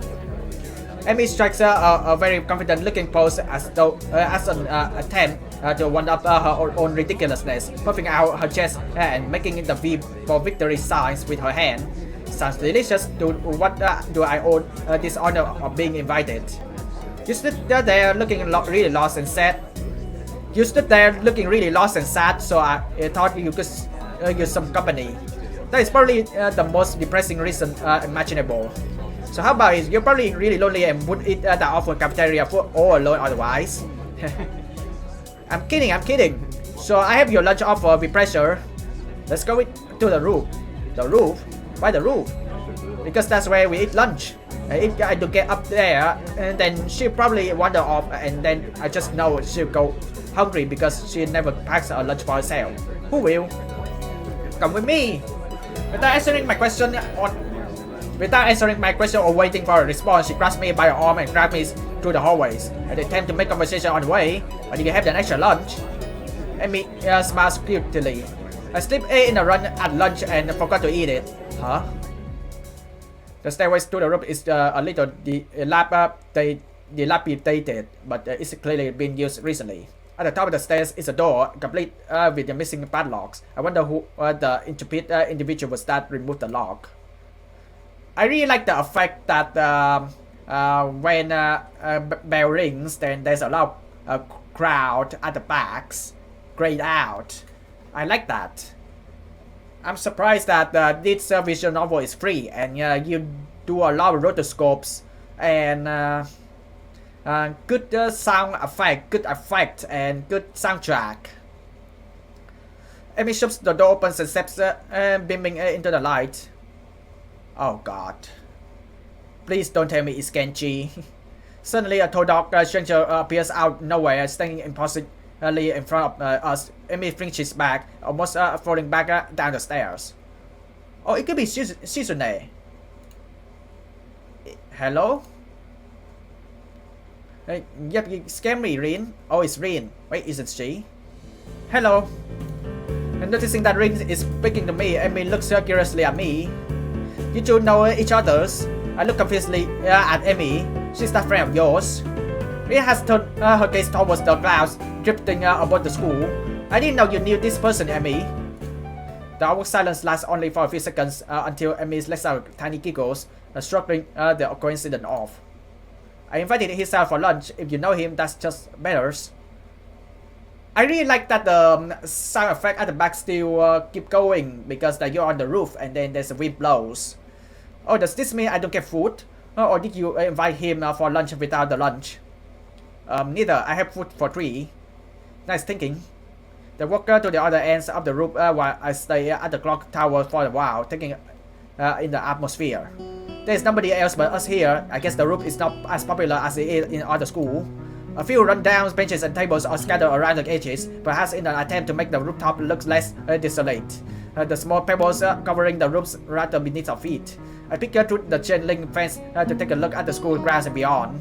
Students are drawing in pairs and groups around the quadrangles and the cafeterias. A few delivery trucks are driving past the school towards the convenience stores nearby.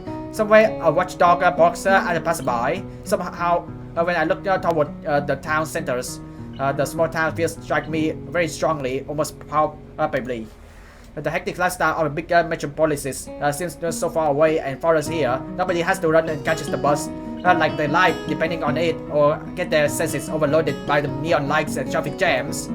I feel surprisingly optimistic about this new life of mine, looking at my new hometown, even if it's going to be mine for only for a short year. Finding out about my illness and having to move away from home all came so suddenly. I haven't had time to think about how I feel about it.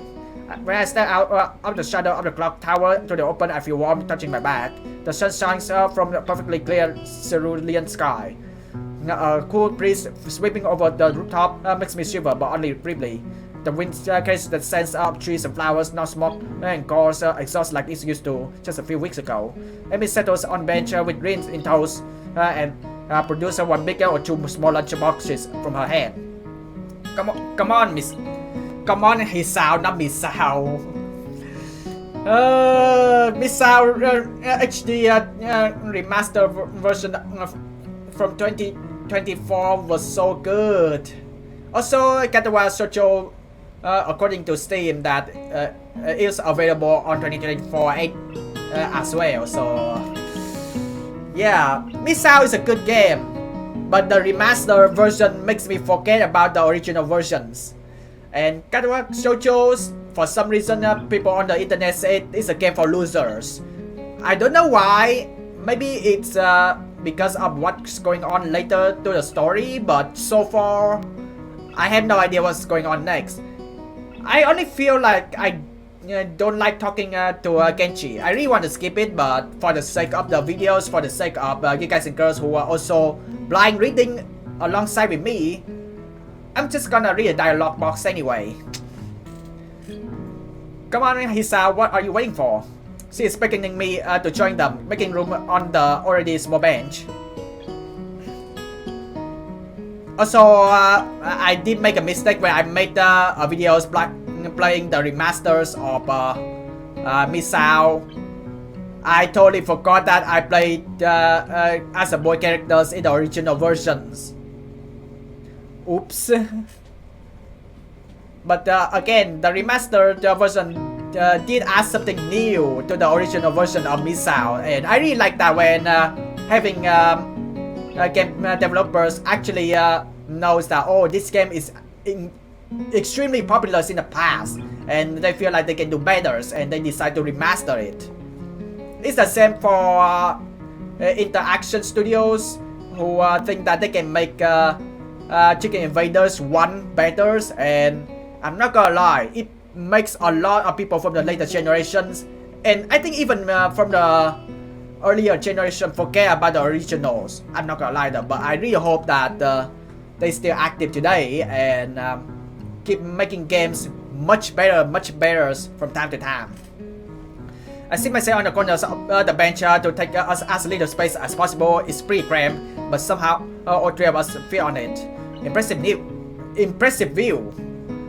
Amy suppresses a giggles and places a lunchbox in front of Rin and hands another lunchbox to me. Here you go, lunch as promised. Homemade, no less. I'm impressed. Wow, this looks really good. Thanks, I make them myself when I can. Conversation passed away off as I said about the business of feeding myself. Taking a few bites, I glance up and notice Rin intently opening the lunchbox and popping forkful of food into her mouth using only her feet. Even though I see it before, I can't help but be impressed at her dexterity. It's also a reminder of the sort of place I am in right now, where I ever get used to sights such as this. I can't decide if getting used to such a thing would be a good thing or a bad thing either. Does getting used to this place mean that I'm giving up on being a normal person? Or does it just mean that I'm becoming more understanding about those around me? I'm distracted from my thoughts by the sight of Amy tearing into her lunch as if it had insulted her ancestors. You seem pretty hungry. Amy looks up my half full and swallows before nodding. My morning runs away works up an appetite, which is great because I burn through lunch pretty quickly. Helps me keep my girlish figures. What will happen if you lose it? Would you become a man? I very nearly choked on my lunch trying not to laugh. It's a figure of speech. Does your figure have to run in the morning too? Do you always talk like this? Talk like what? Like what? I think that answers my question. Never mind. So I struggle to think of a small talk and settle on an obvious question. How do you two meet? Rin seems content to let Amy answer this question. Someone in the housing department thought that we complement each other well, so we were assigned rooms next to one another. Complement each other, like shoes and a suit, huh? Amy giggles at my confusion. Put us together and we got all of our limbs. Get it? Yeah, because Amy, you don't have legs. You only have prosthetic leg, and Rin, you have no arms. So I started helping Rin get ready in the morning, and that was that. I mean, you can't help someone get dressed every morning and not get along. I see. Rin chooses this moment to interject. I have trouble with shirts. Right, that seems fairly obvious. Really? Kind of. This isn't happening, but at least Amy seems to find the whole thing funny. That combined with the fact that Rin is genuinely curious makes me feel slightly better and yet confused. I mean, you got no arm. So putting on a shirt seems like one of those things that would be difficult. You know what? I'm just going to stop talking now. Yeah, let's not talk a lot about disabilities because this may be disrespectful. Let's not talk too much about disability because it may be disrespectful to disabled. It will save me a lot of trouble in the long run. We're not seeing what I suspect it meant to be a such manner. I see. The conversation passed away as I turned my attention back to my lunch. It's really quite good. Amy finishes her lunch first and makes a contented noise. That was good. As she busies herself with cleaning up her lunch, Rin speaks up. I'm thirsty. Oh, I almost forgot about that, sorry. With a flourish, she reaches into her bag and removes a trio of juice boxes.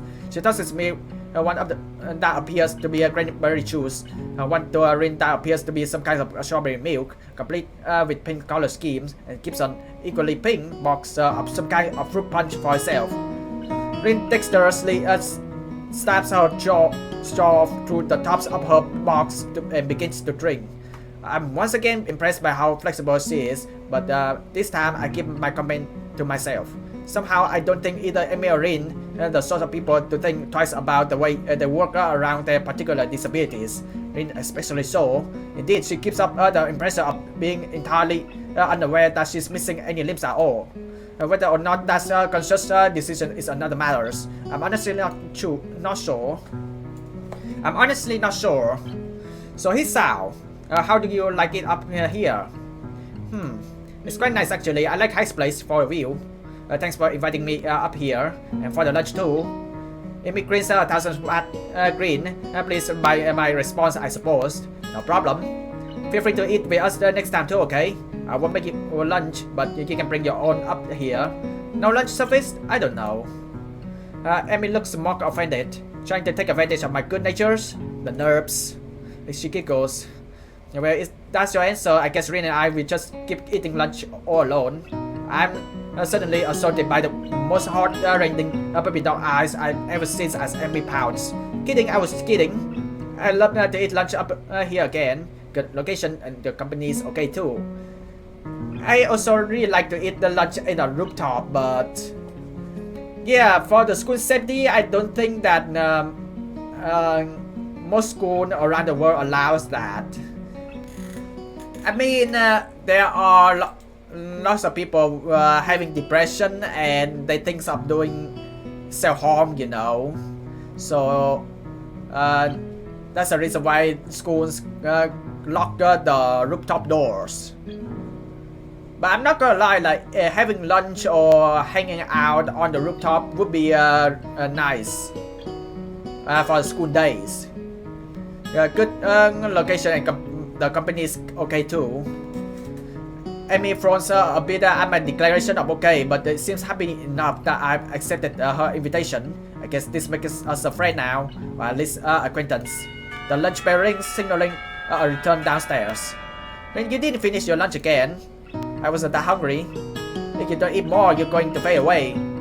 Rin shrugs as if this is an unacceptable risk. Come on, we better get going. The three of us head down to stay together. The afternoon class passes. Once again, I find myself without a plan for something to do after school, so I head to the library to return a couple of books I finished reading. Walking inside, I see that there are about as many students here as there were on Tuesday. All the more evidence from the almost total silence enveloping the room. As I drop the books, I borrow into the return slot in the counters. Yuko suddenly pops up from behind it, quite startled from the banging they made as they hit the trolley next to her. Sorry, Yuko, I didn't mean to startle you. No, that's fine. It happens a lot. I used to be by now. Clumsy librarian. Can I help you? It's okay. I think I know where everything is. Thanks anyway.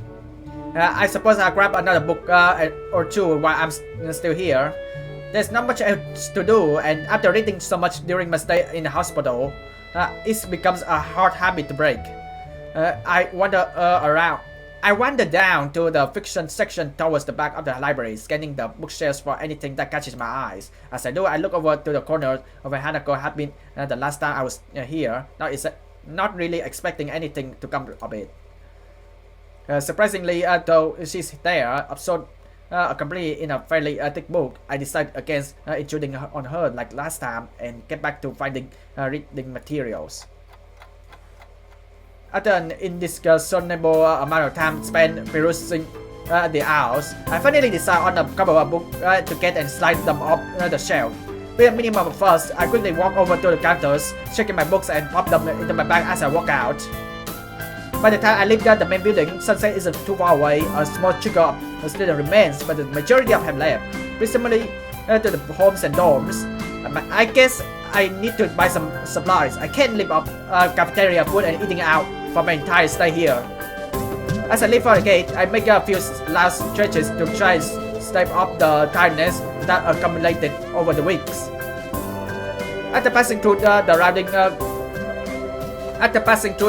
rounding the corner though, I see a solitary figure walking downhill towards the small town below. The color of her hair and tapping on her cane are unmistakable. I quickly walk up to her, which seems to catch her attention without needing to be said. Hi Lily. She takes a moment to place the voice, slightly adjusting her head to face a bit more towards the source of my voice as she does. Hey Sal. Yep, that's me. She seems to have good memory of voices. The fact that she actually remembers is a pleasant surprise. Good evening, what brings you here?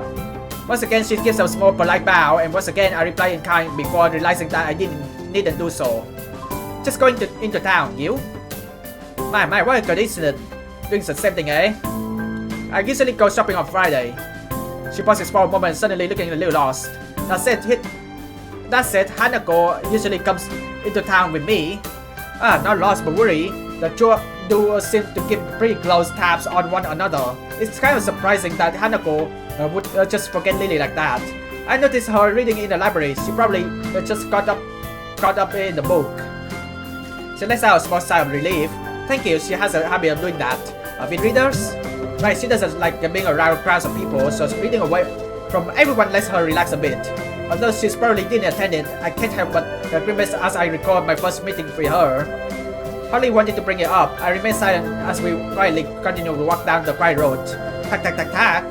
With the road bare feet of course, and the students of Yamaku increasingly far behind us. The quiet rustling of the leaves and the measures tapping on Lily's cans against the sidewalk are all that can be heard.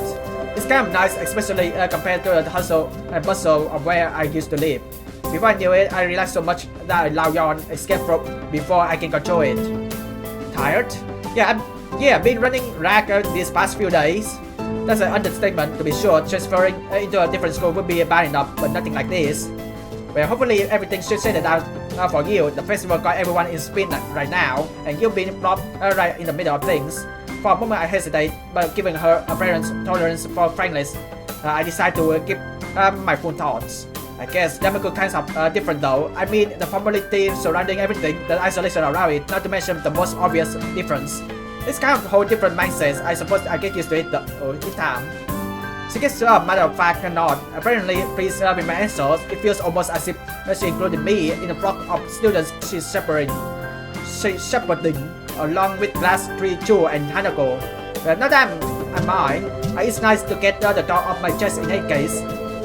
Looking on the bright side, one could see it as a chance for a new beginning. You should cherish the ability to make new friends. That's the mistake. Nonetheless, it's good to have positive attitudes about such things, I suppose. I guess that's a good take on it.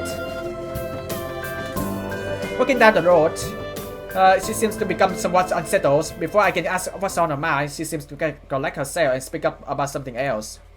So where in town were you going? That's actually a pretty good question. I come to buy food, but the layout of the place is still totally foreign to me. I had intended to just wander around and see what I could find, but with sunset already approaching and nightfall not too far away, that doesn't seem very wise. I'm going to have asked her for direction again. I was just going to get some food, but now that you mention it, I don't really know the way. However, now, this is quite lucky. I was just about to go to a convenience store myself. Look like I'll be in your care again then. Thanks. Together we walked into the store. My pace carefully slowed to remain beside her compared to my usual walking pace. Her is quite a bit slower. Not that it is without reason. Aura mount. Aura forming.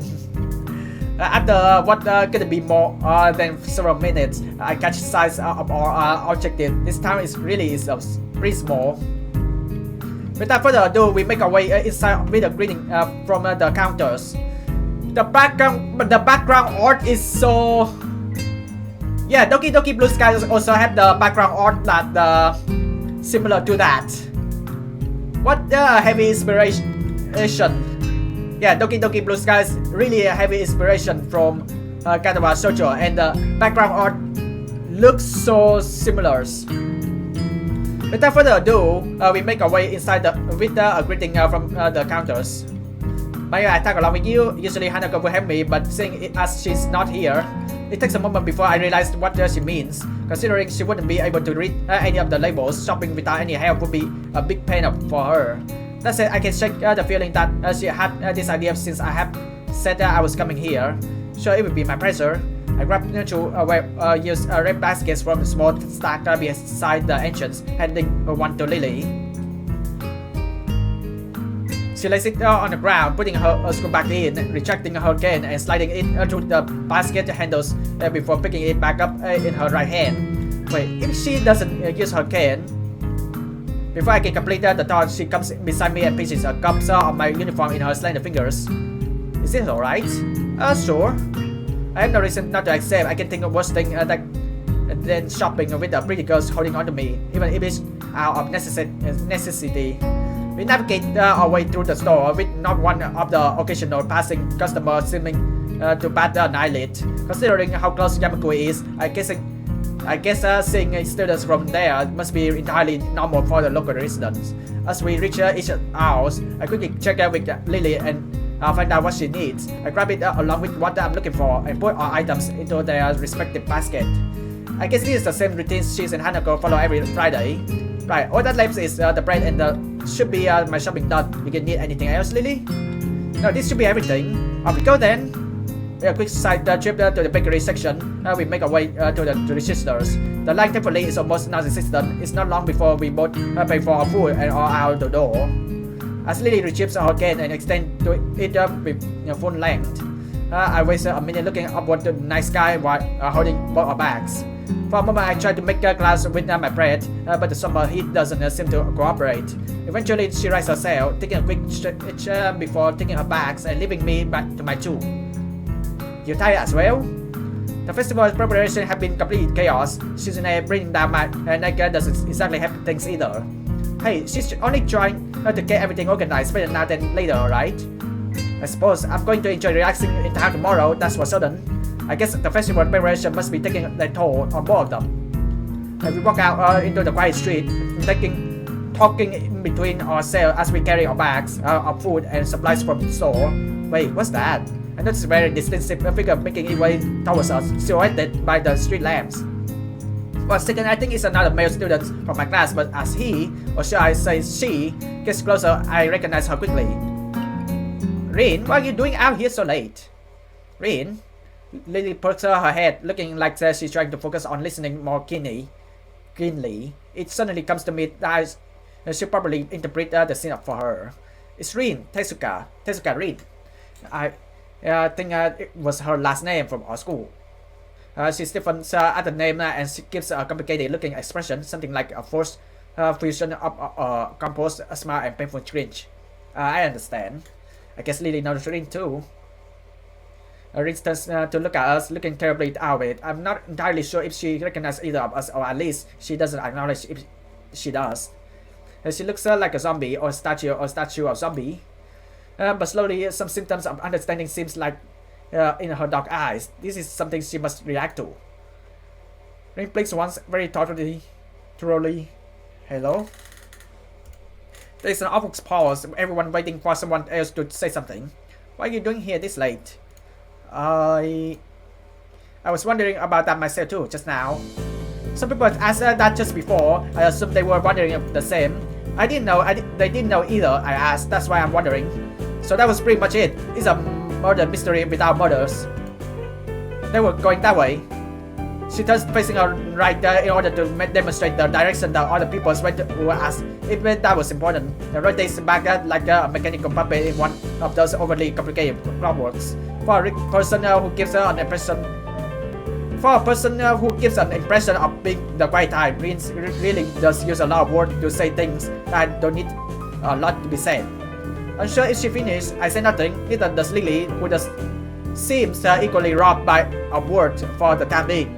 I think that both of us are in fact just scared that any response might provoke her to continue. Once stupefied, lack of reaction doesn't face Rin at all. She keeps looking at us expectantly, a calm hint of expression on her blank face. She seems to be that kind of person, always so relaxed. As if the elephant-grade sedatives were flowing on her veins in a place of blood. Do you have amnesia? I don't recall you having anything of the sort though. No, I don't think it's that. The other passerby were probably just worried though. You do look really lost, the way you're standing in the middle of the street. Oh, I see. Maybe I should have taken some other kinds of pose in that case. I wondered for a while whether I should change this angle further or give up for the sake of my own sanities. I decided on the ladders, and it seems that most of the time it's better to not read too deeply into what Rin is babbling about. Talking with Rin is like playing chess with supercomputers who does seemingly completely random moves as if to mock everything you know about chess. It's like that, except every human interaction. And even if I win, it feels like losing. Dang, it's just like Genji said, even when I win, I lose. Is this the power of the curse of Yamaku? I push the thought aside as too dangerous to consider further. It's probably just Genji anti-female propaganda getting to me during the moment of weakness. Yeah, maybe taking another pose might have worked. So anyway, you have no idea what you're doing here? She frowns, looking extremely displeased at either my question is consequence or the answers is about to give. I do have some idea. I can't really tell what kind of ideas. That sounds like progress at least. It sounds as if she spotted an opening for some kind of discernibly normal conversation. I can say I share her optimism. Yes, there's some. Definitely, the rest will come later. I'm sure of it. I always have reasons. The ensuing silence ends Lily's hopes or too visibly. That didn't last long. It's, as far as I can tell, a base assurance aside, what should be done? We can just leave her to her own device, whatever those are. But it's late and I don't think we can take any thanks if Rin is found standing here in the middle of the night. Which she probably will, unless she managed to remember what she was doing here in the first place. As for me trying to guess what might be going on in her mind when she decided to embark on this adventure, the chances seems to be on par with winning the lottery several times in a row. Lily is only quiet too. I appreciate some support from the sidelines here, especially if she's more familiar with Rin than I am. But it can be helped. It seems her familiarity with Rin is exactly why she's staying subdued. So I assume you were going somewhere, not going back to the school anywhere. Her eyes widening in shock as she shows back in somewhat artificial way, making it seem like an act research for a situation like this. Are you a mind reader? Is that your disability or how unique? No, what? Why would you think that? You knew that you knew what I was doing. It was just an education. It was just an educated guess. We walked this same street in the other direction just before to get to the store. If we were going to school, we would have met you on the way. Oh. She looks a little disappointed. Like Kinchirin appears quick to jump to a completely irrational conclusion. Maybe something in the water here. I make a mental note to stock up on soft drinks. You know, that is the second time this week that someone's asked if I was a mind reader. Do I really keep up that expressions? Rin shrugs her shoulders, which is all the answer I get. You know, maybe you should come with us back to school. Lily interjects just as I'm about to further debunk my alleged mind reading capabilities. She sounds rather concerned. The paper thin smile on her face badly disguising the fact. Maybe she come to the same conclusion as I did. For everyone's sake, I decided to let the mind reading topic drop, as it's entirely insane anyway. In the end. Yeah, Lily's right. If you can remember, there's no point staying here. And consider this a rather simple deduction for a moment than not. Okay. We start towards the school again, having wasted way more time than necessary with this episode. Rin walks along the edge of the sidewalk in her arrhythmic way, looking like a mix of sleepwalkers and rope dancers, while Lily keeps one hand on my shoulders, tapping at the ground with her cane. Tap, step, step, tap, tap, step, step, step. Apart from that and a few fragmented beginnings of a conversation, is quite part apart from the relaxing one into town at that. So how's the mural going? We are going to get bad luck. Never talk about the works in progress. I'm sure it would be wonderful. Bad luck. Tap, step, step, step. She doesn't care to talk about it. Lily's politeness feels out of place for the first time. Step, step, step. The hill Yamaku rests on top of it is surprisingly steep, going uphill with slow the pace, but I still feel my pulse rising and breathing getting heavier. Almost there, I can see the gates already. More than that though, I notice that Lily's hands slightly tightens on my shoulders, interpreting it as gestures that she wants to ask something. I speak up. Anything wrong, Lily? I resist the urge to say, aside from our traveling companions, but only just. For a moment, she seems to debate whether she should even bring it up, but goes for it anyway. Is everything alright? Alright, how do you mean? The fact I can't interpret her incredibly vague question puts her off for a second. It just seems unusually tired, I guess. Now that she brings it up, I noticed that my breathing is strangely heavy. The uphill walker has really done the job for me. Lily noticed all too quickly.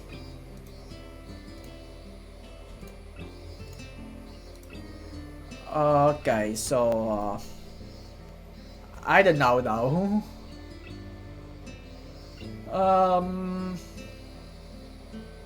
They both fine to say for me. Okay, let's say I'm not in a very good condition. It's alright, I just need to catch my breath. My condition isn't the best these days. Oh. Is this something that is related to you being transferred here, I mean? She cuts herself off rather abruptly, maybe realizing she was being a bit intrusive. Her instincts are sharp though. And while I don't like the subject, it's not like I should lie about it. If it's Lily, I don't mind. I don't think I mind. I'm just a little weak for the time being. Hanako says you look fairly healthy, so I naturally thought. Lily doesn't finish her sentence again, letting it trail off with a measure of concern. As she furrows her brow, Lily's uncomfortable expressions spur me to say at least something to ease her feelings. It's surprising she's this flustered, considering her straightforward attitude with her own blindness. She must know that not all share her own comfort about such things. No, it's okay. I guess the best way to put it would be messed up heart arrhythmia. I had a bad heart attack a while ago because of it, and spent most of the spring in the hospital, and in Yamaku on doctor's orders. She silently nods her head in acknowledgement. My answer though only seems to make Lily furrow her brow even further. She doesn't seem to quite know how to react, given we don't really know each other that well. I can't really fault her for it. given I have the exact same reaction. To my surprise, in a moment of time, her face shows that she comes to a sort of realizations. Wait, so the time when Amy and you collided in the hallway, I grimaced slightly. Her ability to connect the dots quite so fast is unexpected. Yeah, I guess I'm a textbook example of why those rules about running in the corridor exist. That was a lot more dry than I intended. Lily visibly shies away from continuing the topics. But I do want to assuage her concern. I really don't want to dwell on this either. Don't worry about it. I tried to offer a reassuring smile, but then I realized the futility. Without knowing this, Lily smiles at me as reassuring, but doesn't say anything further. Arriving at the dorm, Rin stopped in front of her mural as if lightning struck her. She had been so quiet for almost all of the walk back that I had forgotten she was here. It's Friday, isn't it? Yes, Friday, the 8th of June. This is bad. Bad? Why?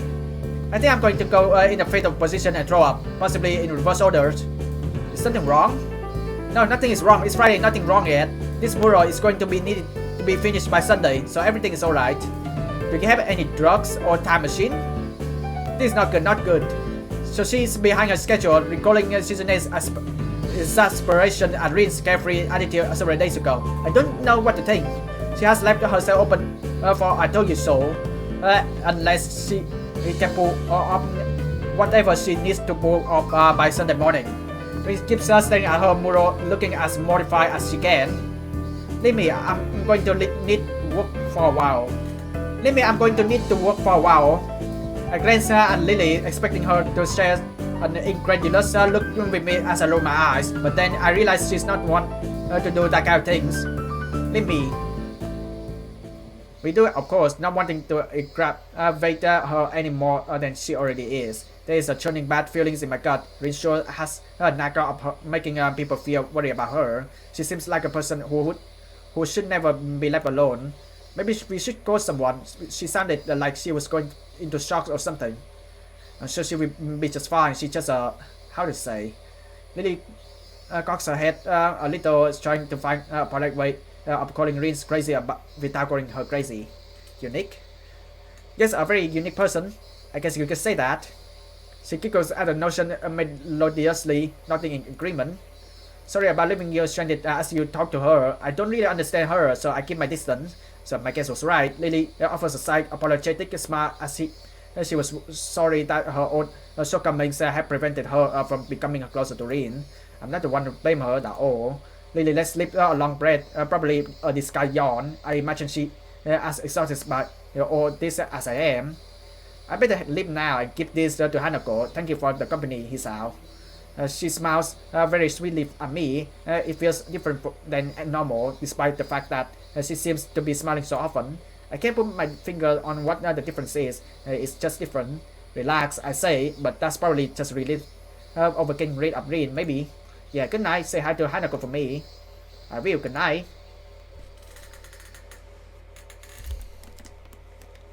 Another day has passed and another eye catches.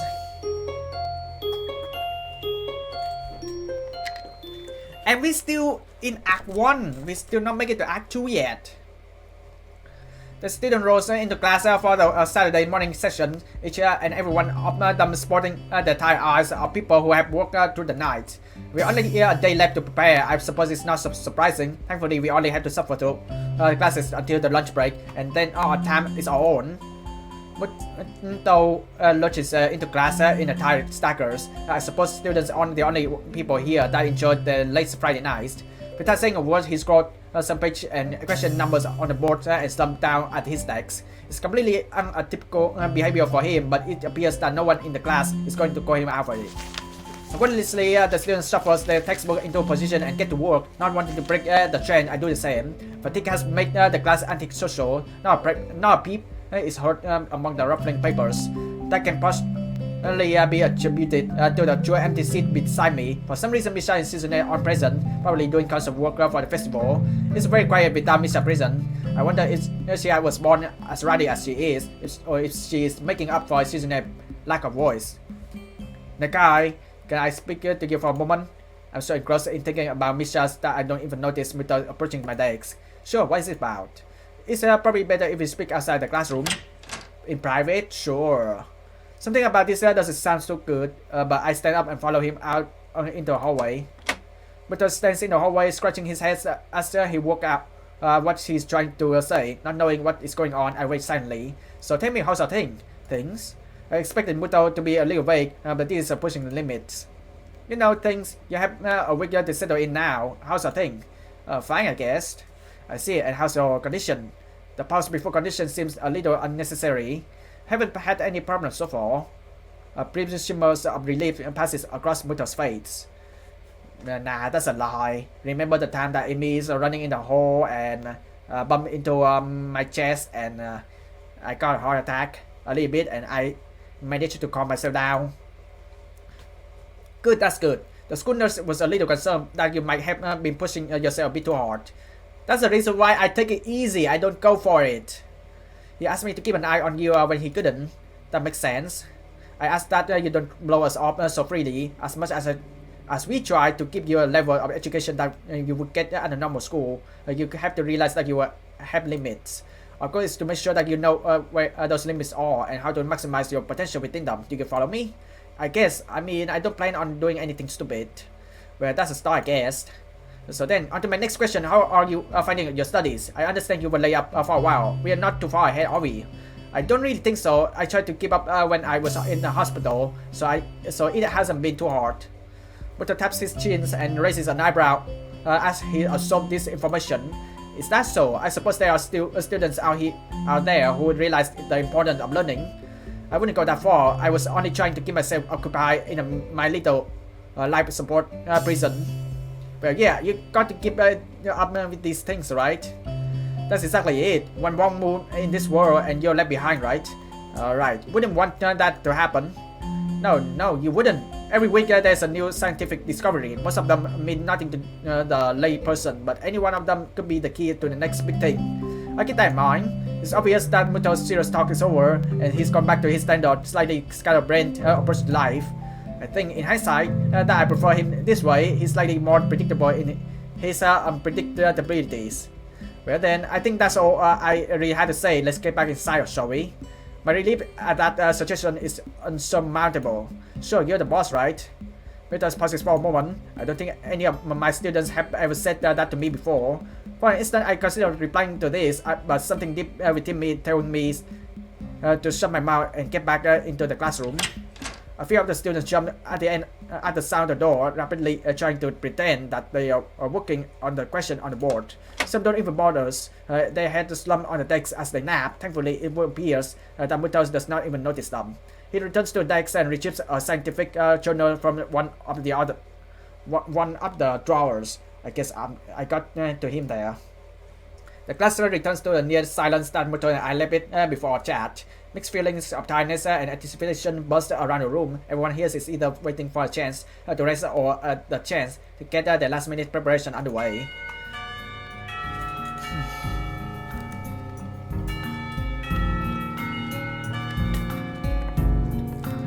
The clock on the wall slowly takes the remaining class time away until finally the bell cries out, ending the tournament. Before you all leave, I expect the answer for those problems by Monday.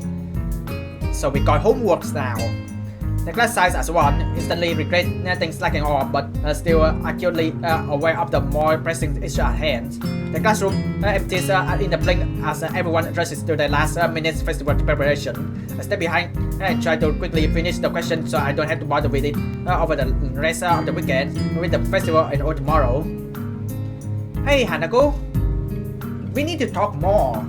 Apart from me, Hanako is the only one left. Obviously waiting for Lily. It's weird that Lily comes all the way to our classroom to pick her up. I expect that moving around is at least nominally harder for her than it is for Hanako.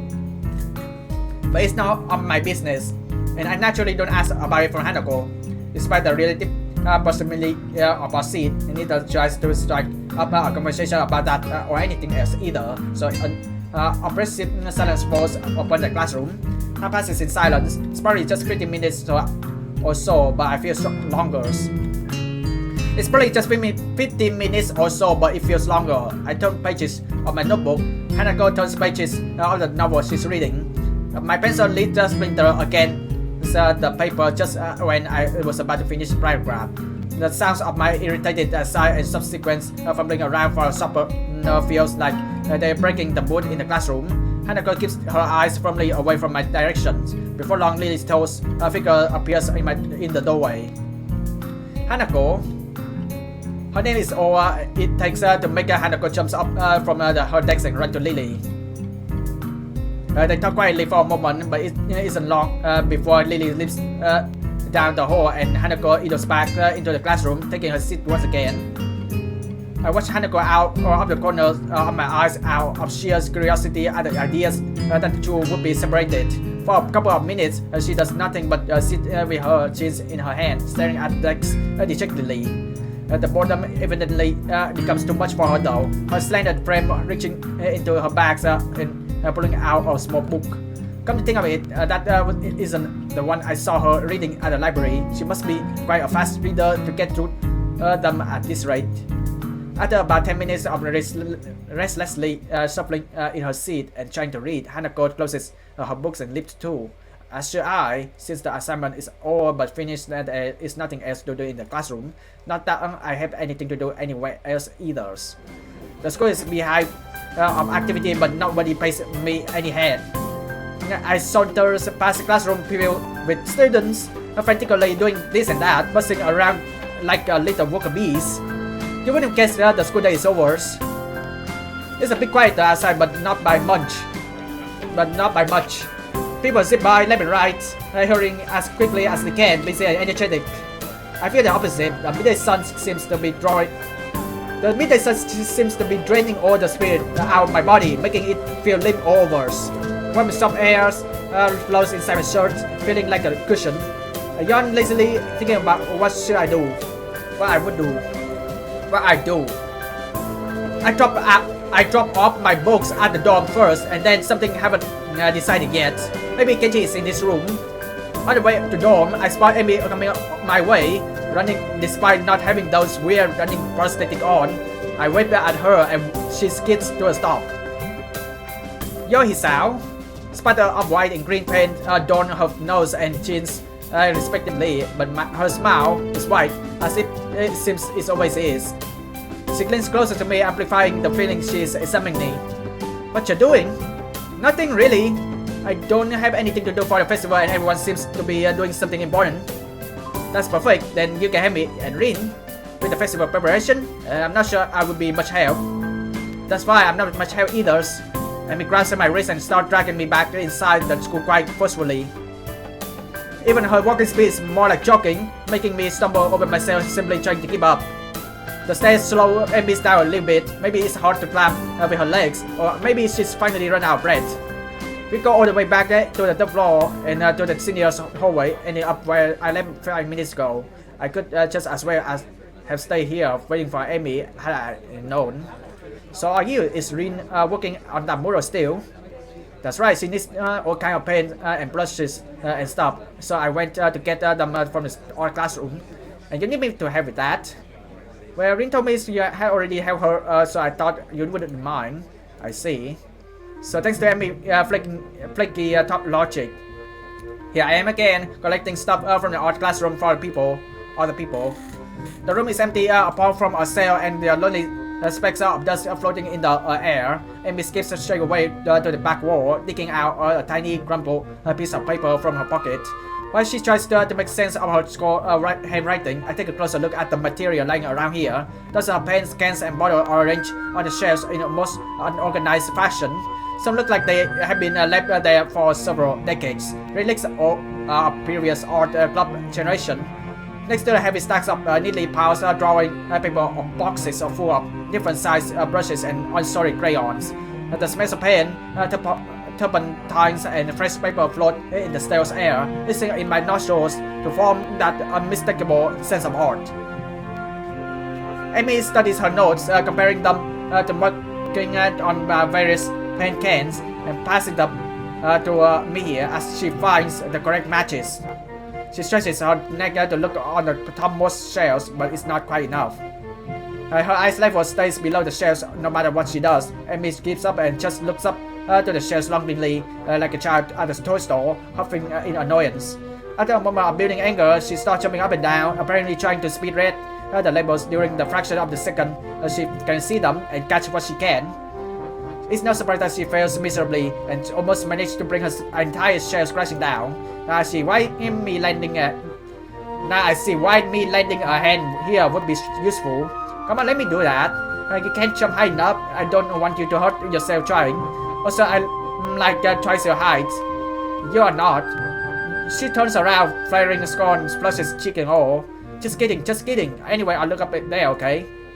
She glances at me one more time, but can't come up with a retort. With a grudging, turns her back to me. So I begin scratching around the top shelf for pen or below. Amy crouches to scavenge what she can from the cupboards. I shake my head a little after double checking to ensure she can't see me do so. Amy having complaints about her height was a surprise. I wouldn't have joked about it otherwise. She seems easygoing, but I guess everyone has their weak spots. Only after we have almost all the items collected and spread out on the decks like just a hunter's sport too, I realized that it was necessary the high jump that got her right up. She might not like to be told that she can do something like jump, but Amy herself seems to have forgotten all about it already. Quick to anger, quick to forgive. She's that type of person. At least she doesn't seem to have taken anything to heart as she chatters away happily while we pick up the rest of the items and then makes our way back to Rin. I travelously carry the box of the materials as we make our way towards the dormitories. Rin is really stressed about getting her painting done. It's her own fault though. She started earlier. Is she going to make it? No idea. It looks good on me, but with Rin, you never know what's going on. I found her this morning lying in front of the dorm in fetal position. She hadn't slept all night. I can't believe that the night nurses hadn't found her. And now she's painting again like crazy. Yeah, I noticed that she come up kinda unhinged, so to speak. Amy giggled at that, as well as at my likely too obvious awkwardness. I don't mind it. She's just a little weird sometimes. On that I can agree with her. Unlike me, I mean it seems to be cool with Rins, whatever it is that I feel so up about her. Still, they don't feel close like Misha and Susan do. With them working as a single entity sometimes, it's harder to say where one ends and the other begins. Even though they are so different, just like Amy and Rins are, and Rins is almost different of them all, different from anyone else I met. Yeah, I guess she's a very unique person. I return to that word again, as if it encompasses Rin's personality by itself, but really it's just a substitute for a lengthy description of her oddities. Amy giggles and I grabs about for a properly descriptive word. She's just weird. You know, earlier she just spent half an hour sitting on a box and stuck air at her toes. She giggles again in a way that makes me think she doesn't know what fun is about it. It just is. Oh, that time! The working area is a mess, but the mural itself has taken over even more of the wall since I last saw it. The human figures have been mostly colored in tones of red, pink, and orange, weird, imaginary things populating the space between. It looks nice. I can't think of any word that would describe the word concisely and comprehensively, so I said to myself on the nondescript nice. But honestly, it seems that the area around the walls becomes untidier at the same rate as the mural progresses. The ground is littered with dozens of paint cans, various odd supplies, and empty soda bottles. Rich herself is in the center of this chaos, standing there looking very cozy as she was a natural part of the scene. Her pant legs have been rolled up to her knees, exposing her thin legs which sports a drying spectrum of wall paintings similar to those on Amy's face. Amy sprints to Rin ahead of me and gleefully jumps in front of her. I'm back. That was fast. Did you run in the corridor again? He's out, help me. Amy points victoriously at me. Rin turns around, following Amy's fingers with her eyes, looking at my generous directions. She nods assentingly at me. She looks like she hasn't slept since last night. A vacant glaze stare that focuses lightly on me and movements like in a slow motion movie. Hello, Hisa. Thanks for the help. Don't mention it. I just did. Never mind. Looks like you make progress, looking good as far as I can tell. But now you get more bad luck. I know, I'm willing to take the risk. That's a very nice thing to say for me, of course, not for you. This is why artists are always unlucky. They have to constantly look at their unfinished paintings. So artists can't find romance, their favorite TV shows are cancelled or they pass away young because of the unspecified disease of overworking. It's a deeper and mysterious law of the universe. Unless they are blind. She considered this for a while, looking like she's going to fall asleep. There is a boy. At the art club you see, blind boy, so he doesn't see. You already told me. I glanced sideways at Amy, and she glanced back in a way that tells she has heard this one before too. Neither of us is anything to read though, so she is continuing her monotone soliloquy like an unfunny stand-up comedian. He should become an artist, not by luck guaranteed. Don't you think that would be a good idea? That only blind people should become artists? No, not as such. Get my heavy point. Abandoning this train of thought, she turns again to consider her works and starts humming a tune that I think I recognize but can't remember the name of. I may arrange the supplies we brought and moves a few paint cans around, trying to bring some organization to the scene. I need a Prussian blue pen. Which one is a Prussian blue? She's staring helplessly at the 7 or 8 cans, each with different tones of blue. This is one with Prussian blue paint in it. She's reading, you're not helping at all. I look around as well, even though I don't know what the Prussian blue looks like either. I wonder what blue has to do with Prussia, or what Prussia even is. The name sounds vaguely familiar, but I can't place it. While none of the blues look more Prussian than the others, the small print of the label is legible enough to determine that none say anything about the contents being Prussians. There's no Prussian blue here. Amy hips aside. I guess I have to go back and get some. I promise to help with our class project though, so I'll be back up a bit late either. So can you help manage without it for a few hours? Read notes or Amy sleeps. I stay because I like watching green pens and because I have nothing better to do. I sit on the box and pick up today's book up from my bags. It's a story about 3 guys drinking beers for 2 weeks straight on doing little else. Rin moves from the spot that was in need of a blue and starts slowly working on another's. Her foot works and blushes steadily against the plaster wall, layer of paints on top of layer of paints. The mural slowly gains more form. I turn the pages at a leisurely pace. In this chapter, they are drinking beer at the protagonist's friend's place. In the previous ones, it was protagonist's own apartment. It's not a page turner kind of books, a slice of someone's imaginary life that makes me wonder why it has to be written. But indeed, the reason for doing something creative is something incomprehensible. Like while reading this painting, it feels like she's and Amy are the same, going squarely against that face as it's just our spite. Reed even said something like that. Do something what you can't just because you can.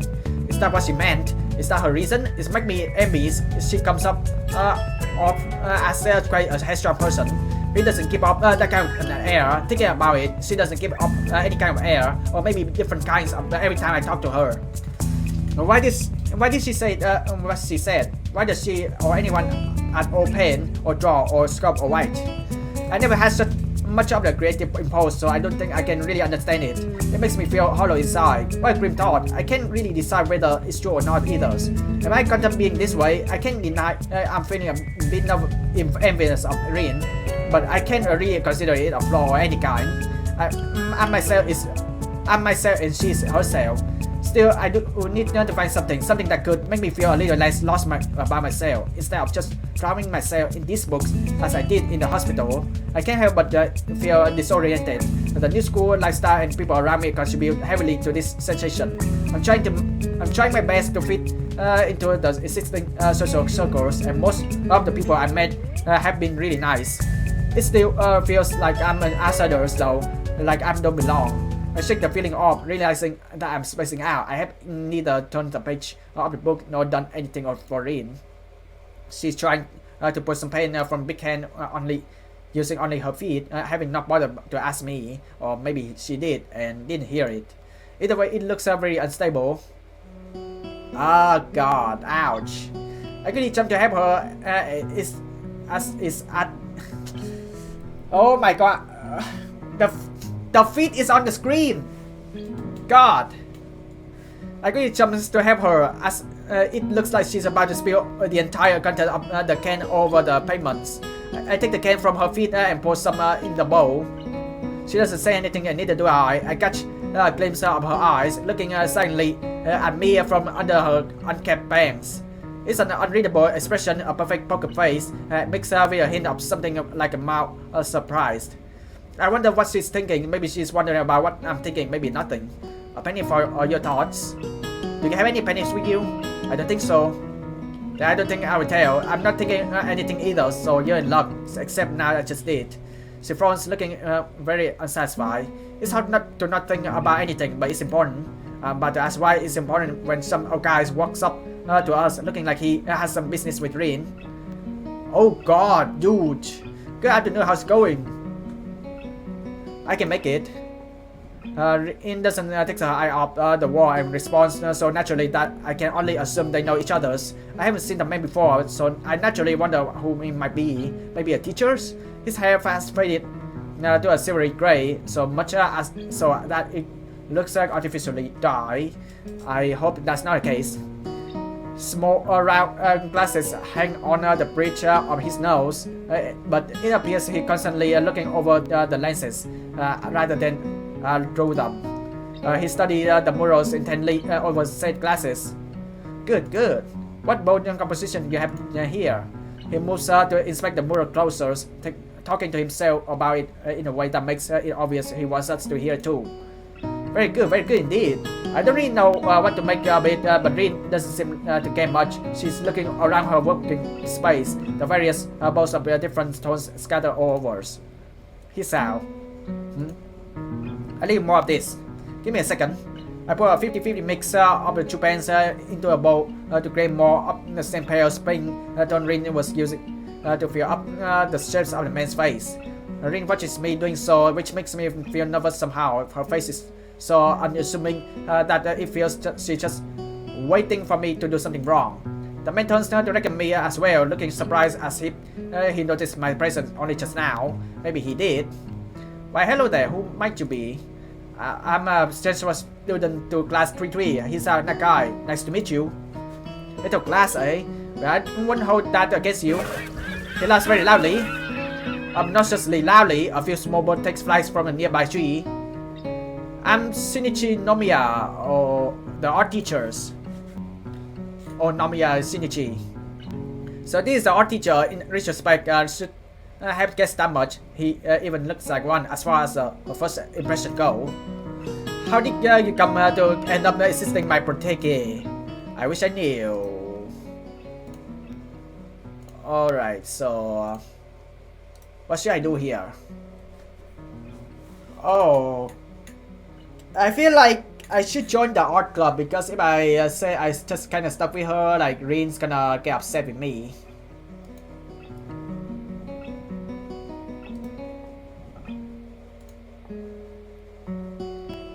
I guess I'm a little interested in the art club. I brought it out partially inadvertently. What do you mean? Nothing specific. I wonder if I could come by sometime, even if it's just to observe or something. I've been thinking that I should join some club or something, so it's in a way premeditated move, but a vague sense of determination has really been building inside of me for this past week. I want to do something. I want to belong somewhere. It might as well be the art club. My shortcoming notwithstanding. The teacher seems pleased. Oh, you want to join? Well, we always welcome new people, of course. Club meetings are normal enough. We study various aspects of the fine arts and try our hands at them as well. Or feet. He gets an embarrassed cough, but Noreen doesn't seem to mind. I take a small amount of comfort from the facts that I'm not the only one with vocabulary difficulties in this school. Namiya rebounds from his forced pass by cheekily checking the time for his huge, gleaming pocket watch and slaps his forehead even more technically. I really must take my leaves now, but if you have questions, I'm sure Tezuka can clarify. Somehow mentioning clarifies and rings in the same sentence doesn't feel right. However, I don't say as much to the teacher since he seems to be in a hurry. Tezuka, I'm pleased to see that this little project is going so well. I just stopped by to remind you to not run up by yourself tomorrow. I invited some people to the festival for you, and I'm sure they'd like to meet you as well. I hope I see you on Monday then, Nakai.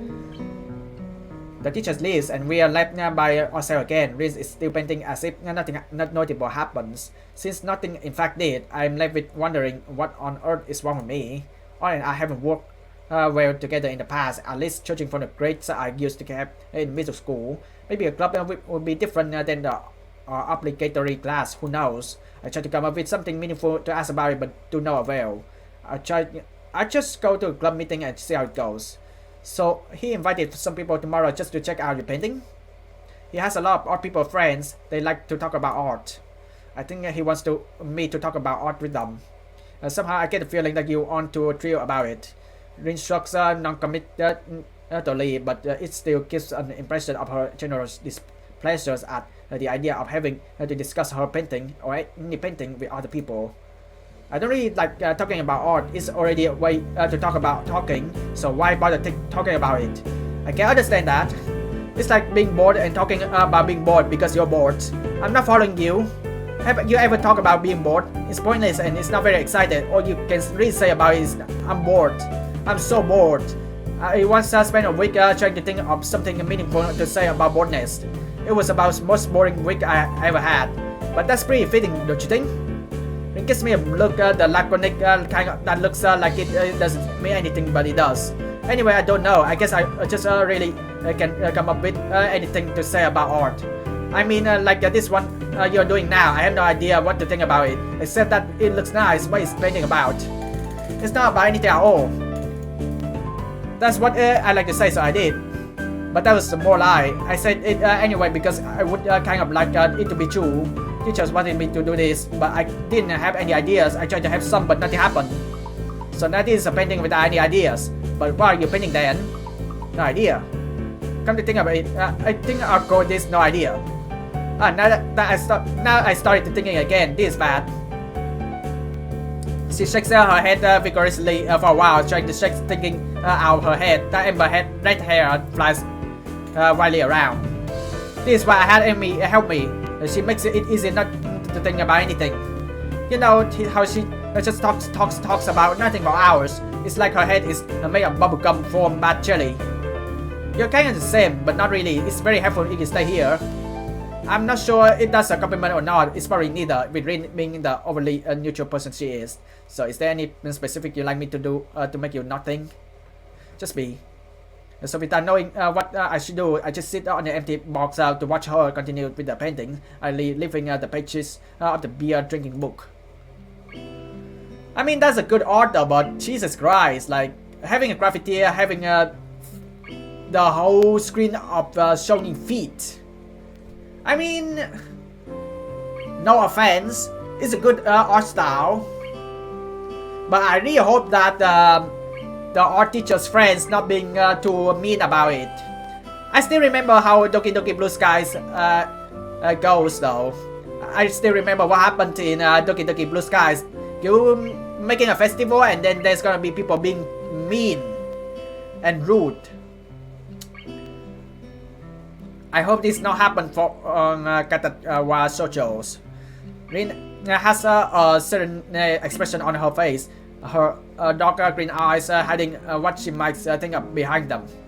No way, she's supposedly not thinking anything, right? She quietly hums to a tune, interrupting every now and then with polite requests for more paint and another kind of brush. Her concentration is admirable, even though she seems to be sleep deprived and under pressure to finish her job. Inch by inch, the painting gains more form, details being added on top of the details, color entwining with each other's, filling the empty spaces, growing on top of each other's. I find myself thinking about inspiration and motivation to create art again. Where does one get the ideas? They don't come out they don't come out of nowhere, and I don't think there are music that magically inject some inspiration in your head. Ideas have been original and purpose. The more I think about it, the more I'm convinced about that Rin is lying about her mirrors, or at least twisting the truth. Maybe she doesn't even realize it is herself. You can do anything creative without having an idea of what you're going to create. That would go against the definition. Every stroke must be decided to be drawn, even if it's made at random. Than that too is a conscious decision. So a painting, even this one, must be based on having some deliberate goal or idea of what to paint. If Rin's idea is to have no ideas, as she said, does that count as having an idea? A logical paradox that seems to be Rin's modus operandi for most normal interaction. So it wouldn't surprise me if she hadn't even noticed herself. I wonder if I should bring it up, but I'm not sure if I want to engage in an argument about logic with this girl. One of us would probably end up short-circuiting fairly quickly, so I discard the thought. Rin is squirming and shuffling restlessly. Even her usual blank visage breaks occasionally into pretty difficult-looking expressions. The kind of that one doesn't just come up with accidentally. Everything alright? Yes, no. My back started hurting again. This painting is too big after all, and it's hard to paint in this position. Want to take a break? After I've finished this part. Of course, she doesn't take a break, and I don't bring it up again because that would be completely and utterly pointless. Rin continues her work and I stay with her. I like to watch her paint, and going to be a member of the same club she's in now. Like, where is Amy run up to? I thought she's going to grab the blue colors. When she declares the murals to be finished, it's already so dark that I have no idea how she can tell. There is no separation, no general sense of a job. We're done, just tired of laconic. I'm done, and then we both go to sleep. I really like that even in the dark that the graffitis is more detailed now.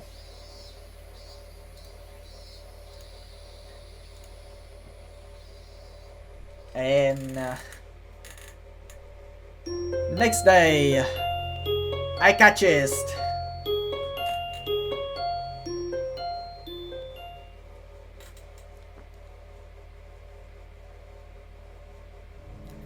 The next day I wake up feeling a little bit lightheaded, almost noon already. Sleeping late is fine since it's Sunday and there's no classes. Sleeping late is fine since it's Sunday and there's no classes. Not just Sunday though, but the festival as well. From my window, I can already see some people at the soba booth slinging noodles onto a place for people with a craving for low quality food. I throw back a handful of my morning meds and ponder how to spend the days. There will be a few exams in coming week, but I don't consider those as ominous as others, so I'm not as worried about them as I probably should be. With no urgent obligation regarding education, I should be free to spend the day at the festival as I like. Finishing my morning routine, I exit to the hallway, intending to go out and find something to eat. Passing by his door, I decide to see what Kenshi is up to today. I'll post. I'm curious if he has any plan since everyone is doing something. Then again, I can picture him having built a soundproof shelter in his room, or possibly something like a fort, complete with no girls allowed sign, and with the girls crossed out and body crudely scored underneath it. Knocking on his door which is luckily devoid of any kind of sight. I hear again the unsettling clicking at least 10 locks being pulled back. The door opens up a crack. Who is it? You're supposed to ask her that before you open the door. Oh, it's you. Dang, it's early. It's not really that early. It's noon already. What is it, man? Nothing. Was just gonna ask you what you're going to do today. Half of the school is out there already. Out where? Why? What is today special? Why are they there? Who's all? I can hear them. It's loud. Don't tell me has the invasion begun? He suddenly looks more alarmed. Oh, what day is it, man? Yeah, I guess you can see the big wooden booth outside and the people selling stuff. What the heck are you talking about? I have my curtains closed at all time to drop the snipers. It's a festival, you know that, right? Oh crap, that's today? Dang it. I can't believe I forgot. I don't have my foot finished yet. It is bad. This is going to be a very bad day. It's good you told me this, man. This is going to be a bad day. Why? Oh man, they're going to be everywhere. The people outside my window socializing. Kenshi rubs his temples nervously, suddenly looking very ill. It's going to be loud or as heck. Dang, and I'm going to go out today. But now it's ruined. Everything's ruined. This is awful. This sucks. This sucks. What the heck? This really sucks. I can't go anywhere now. There's nowhere to run. Kenshi seemed nervous. You could even say he's maturely freaking out. I can't believe this. So that's what today was. Dang, I couldn't even prepare for it. I couldn't even brace myself, and now it's here, and I can't do anything. You should have told me this earlier, dude. I mean, at least I know, but I could have known earlier. Imagine what I can accomplish. Sorry, I thought you knew. So I guess you're not going to do anything today. The weather is even good. Yesterday was really windy, so I thought today would be cold. It's not though. So there's no reason to just stay inside. Yeah, you should check the festival out. Kenshi groans and covers his face with his hand. Oh no, I can't do it. They eat me alive out there. I know it. This has to be a joke, but he said now with such a straight face, relatively straight. What are you going to do? We should hang out in there. You can help me build my fort. We might still make it if we work together. Yeah, I joined the art club, so I guess I'll go with them. You did what? I joined the art club. Man, that was a bad move. Really bad. You don't know what kind of girls there are in the art club. Trouble, angsty cuties who tear your heart out and eat it raw. Well, I know what art club members. I don't really see it recently becoming a psychotic murderers. That seems unlikely. Don't say that. Don't fool yourself. You have no idea what you're dealing with here, man. They are worst kind. Drag you in this. They drag you in with all this fancy crap, and when you least expect it, bam. Bam what? Kenshi seems slightly phased at my skepticism, but not any less loony. It doesn't really matter. Check carefully, man. Check carefully. He fingers his scalp nervously, faster and faster, like he is trying to start a fire, then slowly begin to calm down once the panic attack finishes running its course. I'm going to have to find some place to hide in, a safe haven, and then knock the lights out myself so that I don't have to experience this horrible day. I have perfect things for that. I must prepare now. Don't go to the festival. Okay. Later, dude. The door slowly closes with a creak, and I don't know how to feel about what Kenshi said. Just ignore him. The happy hubbub of the crowd greets me as I push myself through the main door and step outside. The school grounds were transformed into a festival ground over yesterday and this morning. Crowd stands lying at the main walkways from the main entrance to the school building. Some people are still carrying stuff to and fro, but behind most of the counters are relaxed students who look like they are good to go. Most of the other students have been up early to finish their preparations. A feeling of guilt passes through me, but it soon goes away. I'm just slowly just for students at all. Some visitors are already strolling around the grounds. There are some young families with two parents trying to keep up with over enthusiastic offspring. A few students are bored, accompanied by their parents, and a lot of old and young people who are here for no reason I can imagine. The Carillon burst into life, and the principal's squeaking voice announced the opening of the festival over the PA system. Everyone applauded politely, if it bit enthusiastically. A school festival, we didn't really have a festival at my old high school. It feels kind of old-fashioned, especially considering the school I came from, but it's still somewhat exciting. They all feel sweet after the first week of hard work, despite me lying on the hospital bed for 4 months prior to this. I recall even wishing that I could go to math lesson during my stint at the hospital. I can't remember the program for the festival, even though Muto went through it during class just the other day. I stayed on the dorm step, intending to take a tour around the ground to see all the stuff and the others I have set up, but I only make it down to the bottom of the stairs. A few people are studying reading some murals on the wall, while the artist herself is lounging on the sidelines, leaning against the walls and looking extremely bored and mildly under the weather. The art is getting more detailed, more coloring, and more beautiful. I really hope that art teacher's friends will approve it. Good morning. Hello. How's it going? Nowhere. I'm stuck. What do you mean stuck? I mean I can walk stuck. I think my legs are out of order because of yesterday. Does it hurt? It's hard to say, maybe. The share of working on the mural was greater than she let me know.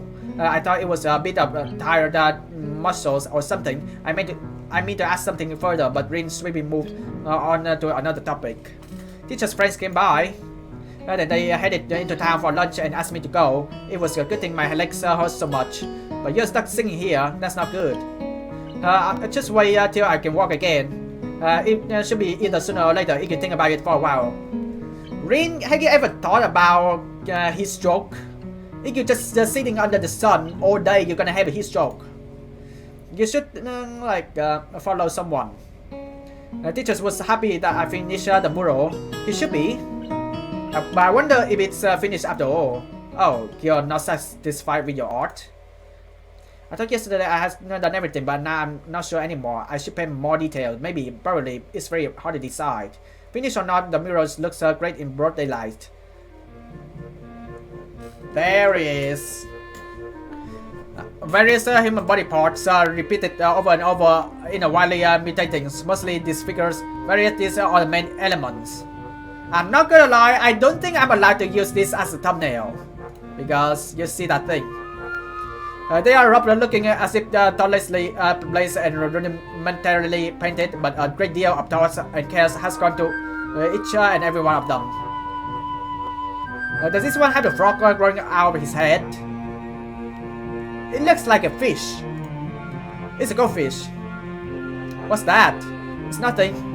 Okay, I had to censor that. The realization, oh god. Anyway, the world is so wide that I had to turn my neck from side to side to see the entire painting. It's hard to consider it as a single piece. The elements don't seem to fit together, but I guess they do create some kind of whole. As striking as it is, I have no idea what it's supposed to be portraying, but it looks nice. That's enough for me. I set myself next to Green, leaning against the wall like she does. The happy noises of the festival are becoming louder as more folks enter the crowds. The domes are from the main attractions in the main building and the stands around the courtyard, so most visitors have not found their way here yet. Somewhat bored expression settled on Green's face, making her look detached from everything that's going around her.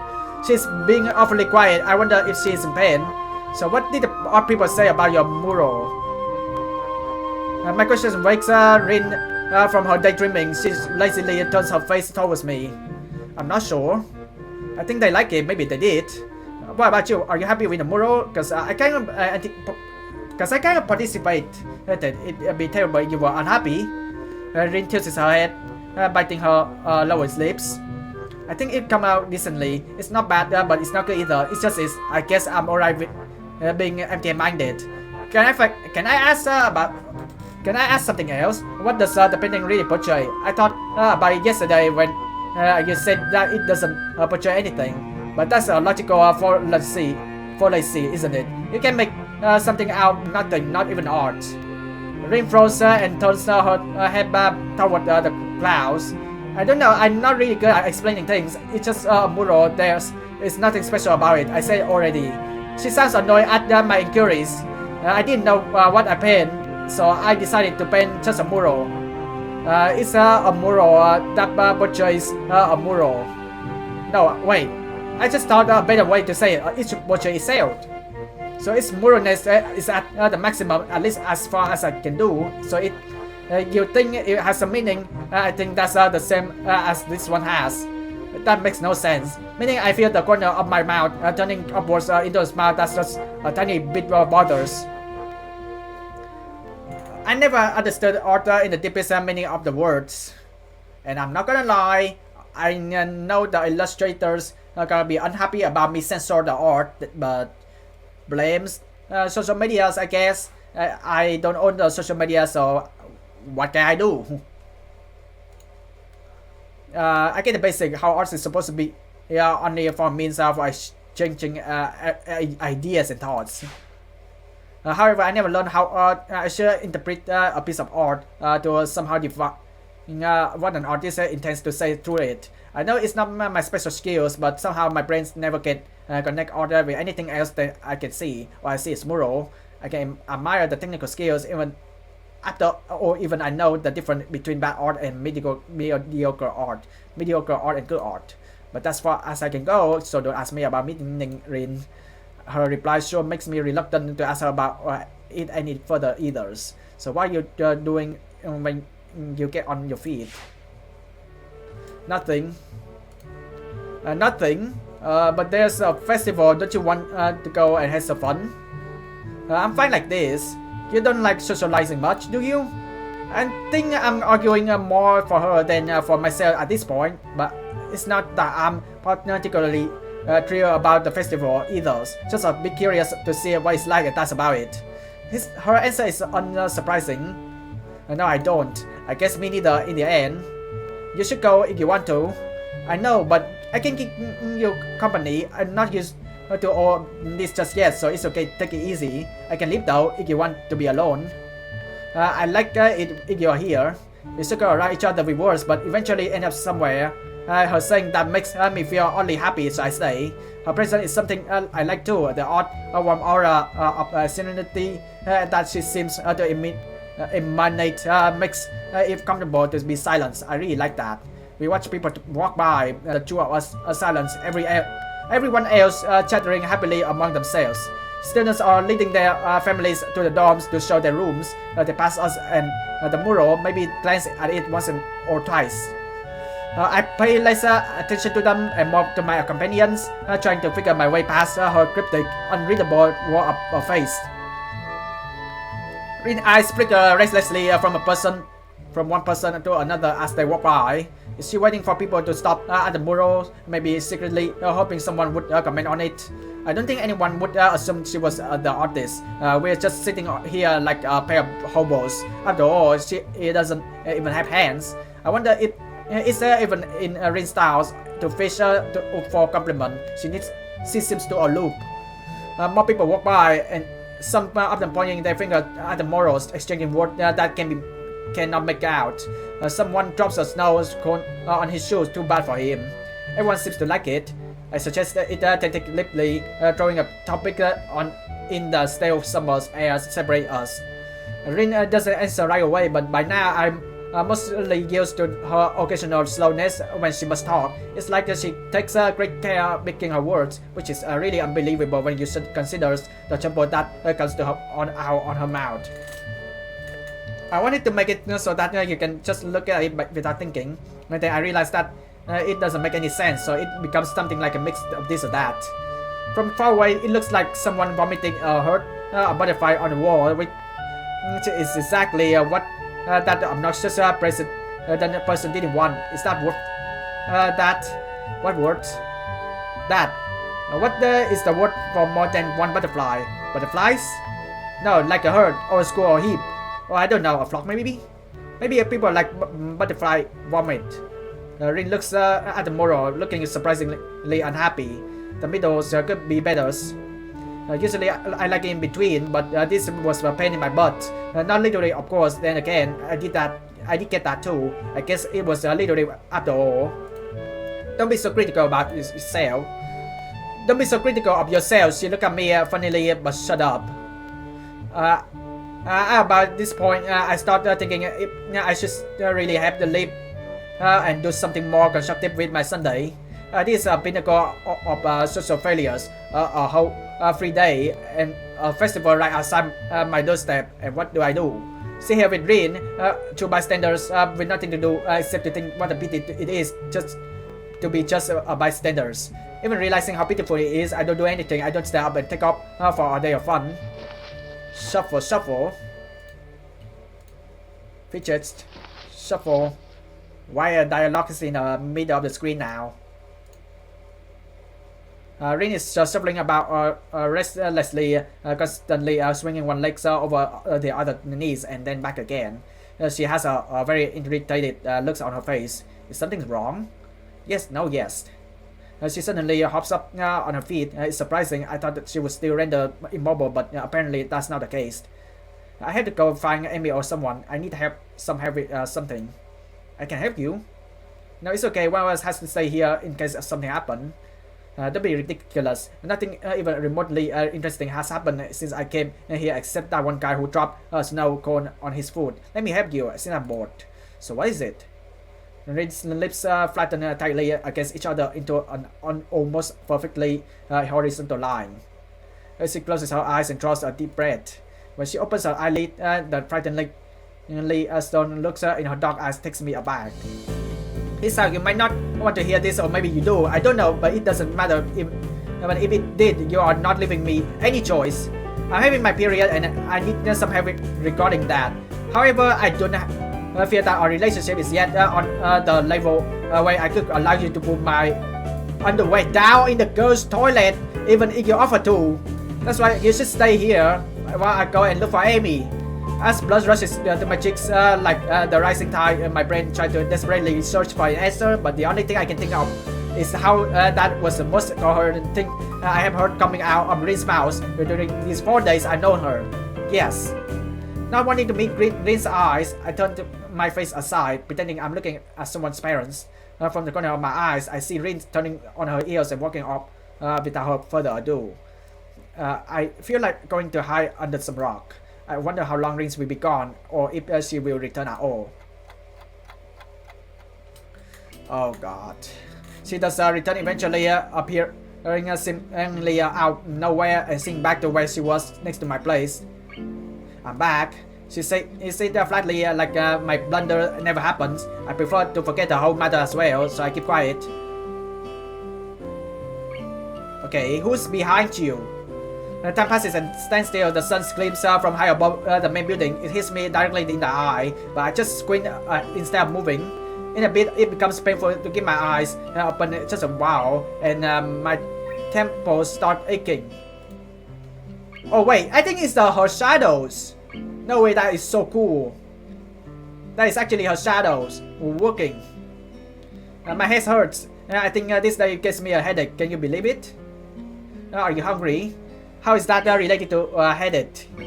It's not. I asked because I am.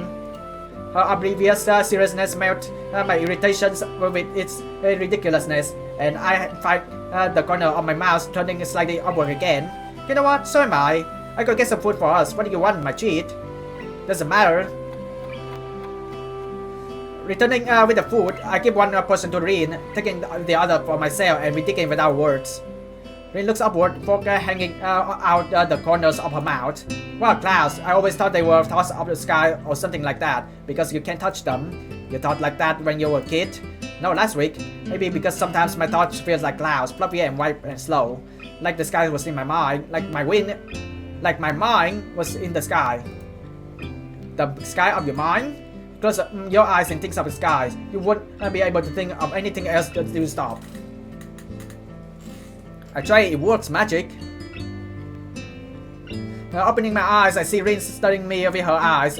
It feels uncomfortable because she doesn't say anything. I turn away. Glass of water, evaporated waters. You know they say that almost all of the waters in the world will at some point of its existence be a part of a cloud. Every drop of tears and blood and sweat that comes out of you, it will be cloud, or the water inside your body too. It goes up in there, and sometimes after you pass away. It might take a while though. Your explanation is better than any of mine. It's because it's true. That must be it.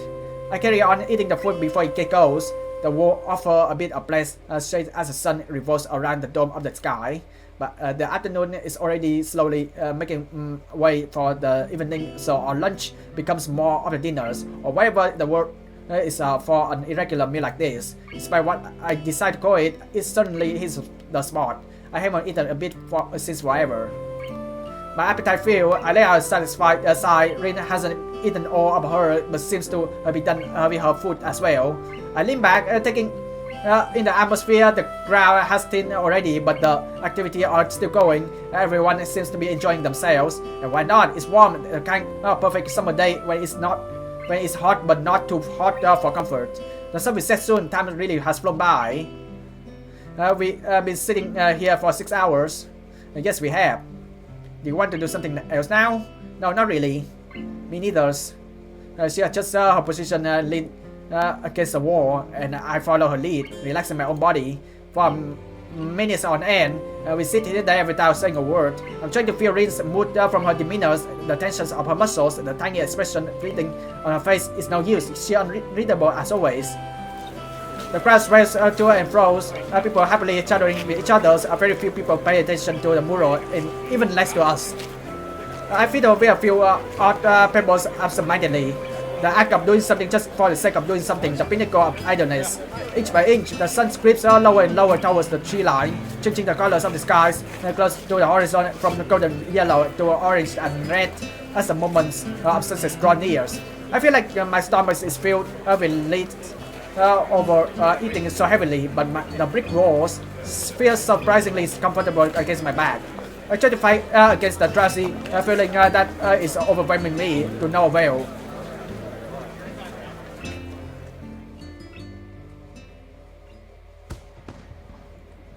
Oh, I wake up with a start. It's nighttime already and the sound of fireworks. A loud boom reverberates through the school grounds after image of bright sparks flash through my vision like stars. Something rises towards the skies from the direction of the spot field. The tails of fire trails behind it until it bursts. Red and yellow flame lights the sky high above the school with another black boom. Fireworks. Epilepsy warning! The sudden flash of the light against the canvas of the night skies awakened me to realize that it's actually dark already. How long did I sleep? I feel groggy and can't feel my right arm. As I attempt to flex it, I realize why. Rin is leaning heavily against my shoulder, almost falling on my lap. She is fast asleep, not even faced by the fireworks. Her mouth is slightly open and her eyes are peacefully closed. A sleeping childlike face of the innocence. I shake Rin gently with my free arm, trying to wake her up, wake her up or failing that, move her. So that's why my other arm is liberated from its fringe.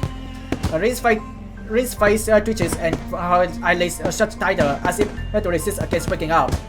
She gradually opens her eyes but keeps them half closed, letting the lights up from the fireworks sneak just past her eyelashes, so that her green iris mirror the bright flashes of the explosion, then looks up at me and frowns. Just right longer, okay? Rin's voice is drowsy and slow, leaving her almost unintelligibly muttered words hanging lazily in the air. It says she's not entirely aware of the situation. Henry's head drops back on my shoulders as she leans against me with all her weight. She snuggles against my side, trying to make herself comfortable. But making me feel very uncomfortable at the same time. I became intensely, almost painfully aware that Rin's warm body and the deep, peaceful movement of her chest against my arm, her breathing soon returning to even rhythm. I can't help admiring her gifts for sleeping or the ease of mind of hers to give someone she has known for less than a week of as a pillow. The rocket rises up to the skies at one time, breaking into flowers of red, green, and gold, accompanied by the ooh and the ah of the audience. I try to push Rins in this concerting proximity out of my mind, for what can I do about it? I just hope her short while really is that. One by one, the glittery bursts out of one and pass away in a blink of the eye, coloring the dark night sky into a constantly changing abstract painting. I listen to the low booms of the explosion and Rin's quiet breathing, trying to clear my own hands of the post-awakening disorientation. Thankfully, just a while longer really proves to be just a while, as Rin stirs from her slumber and wakes up again before the fireworks are over. I fell asleep. As she finally opens her eyes completely and blinks a few times. You fell asleep on top of me twice. You didn't like it? Well, I'm fine with it. Despite the inconclusive stammering, Rin sits upright, throwing herself away from me. Well, you're heavy. It's a lie, she weighs next to nothing, but I have to get a jab back at her, even if it's under the bell. My mock protest fails to draw any attention as Rin's attention is drawn upwards to the flashes of the fireworks. She seems hypnotized by the colorful blaze of the explosions. A slight tingling sensation goes up and down in my arm as blood starts to circulate again. It's unpleasant, but it helps me to get rid of this dizzy feeling. More and more rockets rise up to the skies, the bright colors of the explosion. The bright color of the explosion reflecting from the clouds. Bob stared at the fireworks fixedly through the canopies of the trees, trailed by the snow. Intrigued by the show, not the snow. We get a vastly better views of the sky if we moved even a couple of yards, but neither of us bothered to even suggest it. I really do like fireworks, even though looking at them makes me feel kind of sad. I think it's like they want you to look at them so bad, so they are loud and bright. But when someone looks, they're already gone. It's like they were not even real. They were all real. I can tell you that. Oh, this is real, you know. You can think about it. Nothing really lasts for long. Even something like my life or yours is just a blink of an eye in the history of everything. Like one of those rocket, poof, and we're gone. But we are here, aren't we? Making memories. Yeah, this is reality, Rin. Sitting next to me, the loud bangs of the fireworks, the vast, unlimited sky. These things are definitely real, even though they won't stay here forever. I feel warm inside, and I wonder is it because Rin is so close to me, or just the feeling of being alive. I don't really know what I should say next. It's alright, maybe I'm just talking to myself. But you know, fireworks are free, but in the end, isn't it somehow silly to spend so much money on a fraction of a second worth of free sparkle? Rin reads her gaze off the still's ongoing spectacles and leans backward. Look at me with the reposed face. Wow, I never expected you to be such a cynic. Cynic is a pretty harsh word. Rather than that, I think of myself as a realist. Isn't a realist just a word for what the cynic calls himself? The final rocket goes out with a bang of silver and blue, leaving the ground eerily silent for a moment until the crowd starts moving towards the main gate like a cattle herd. A wisp of grey smoke dripped towards the door from the spot fields. The pungent, sulphurous smell of gunpowders it carries along feels like the stick of my hair and clothes. Was that it? I think so. I stand up and stretch my sore back. Sleeping against a brick wall wasn't a good idea after all. Rin stands up as well and turns to face me with an expectant gaze on her tired features. Although she seems to have trouble focusing her eyes, she's looking straight at me, something I feel has not occurred too often in the past week. So I suddenly realized we have been almost on a date here, as if by accident, even if we did nothing. But it wasn't, so white blood is rushing to my cheeks and my speech stammering. I don't know what I should say, especially since it seems Rin is waiting for me to say something, but luckily she solves my problem for me. Good night, Hisao. She gives me one more lingering look, measuring me from tip to toe, turns around on her heels and skips off, disappearing into the crowd. Okay, good night. I left standing here. I left standing there, giving my response to the cooling night air. The festival turns out to be nothing like I expected. I ended up spending all day on one spot with Rin, even though neither of us agreed on nor suggested that we do anything. I just didn't have any better to do, evidently neither did she. And Rin warm lingers for a while or longer in my body before disappearing into a falling night. Oh. Okay. No way we have animation for this. This is so crazy. Oh god. Oh no, what happened to her?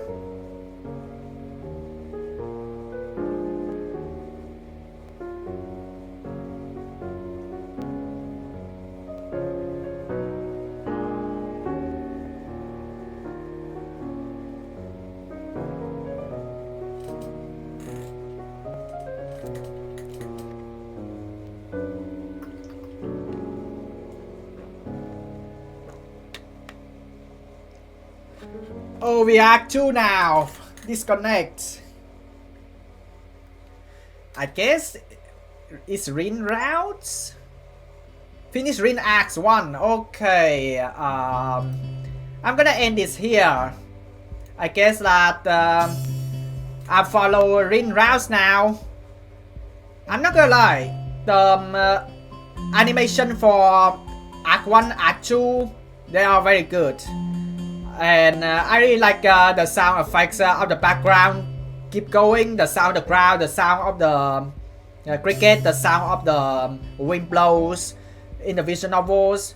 They do have soundtrack playing at the background as well, but when the soundtrack stops, you can actually hear the sound effects at the background to keep the visual novels going, to keep like you are in that atmosphere, you're in that environment. I really like it. I'm gonna keep playing this game, but later behind the scene I had to do some censoring.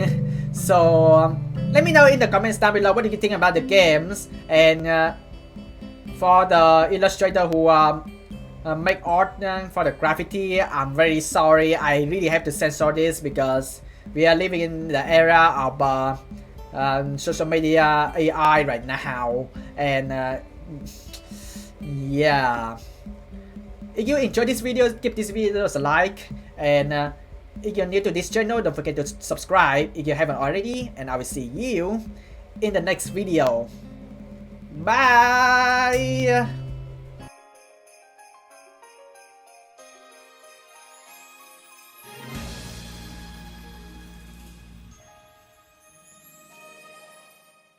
I really like Season Nest fan service though.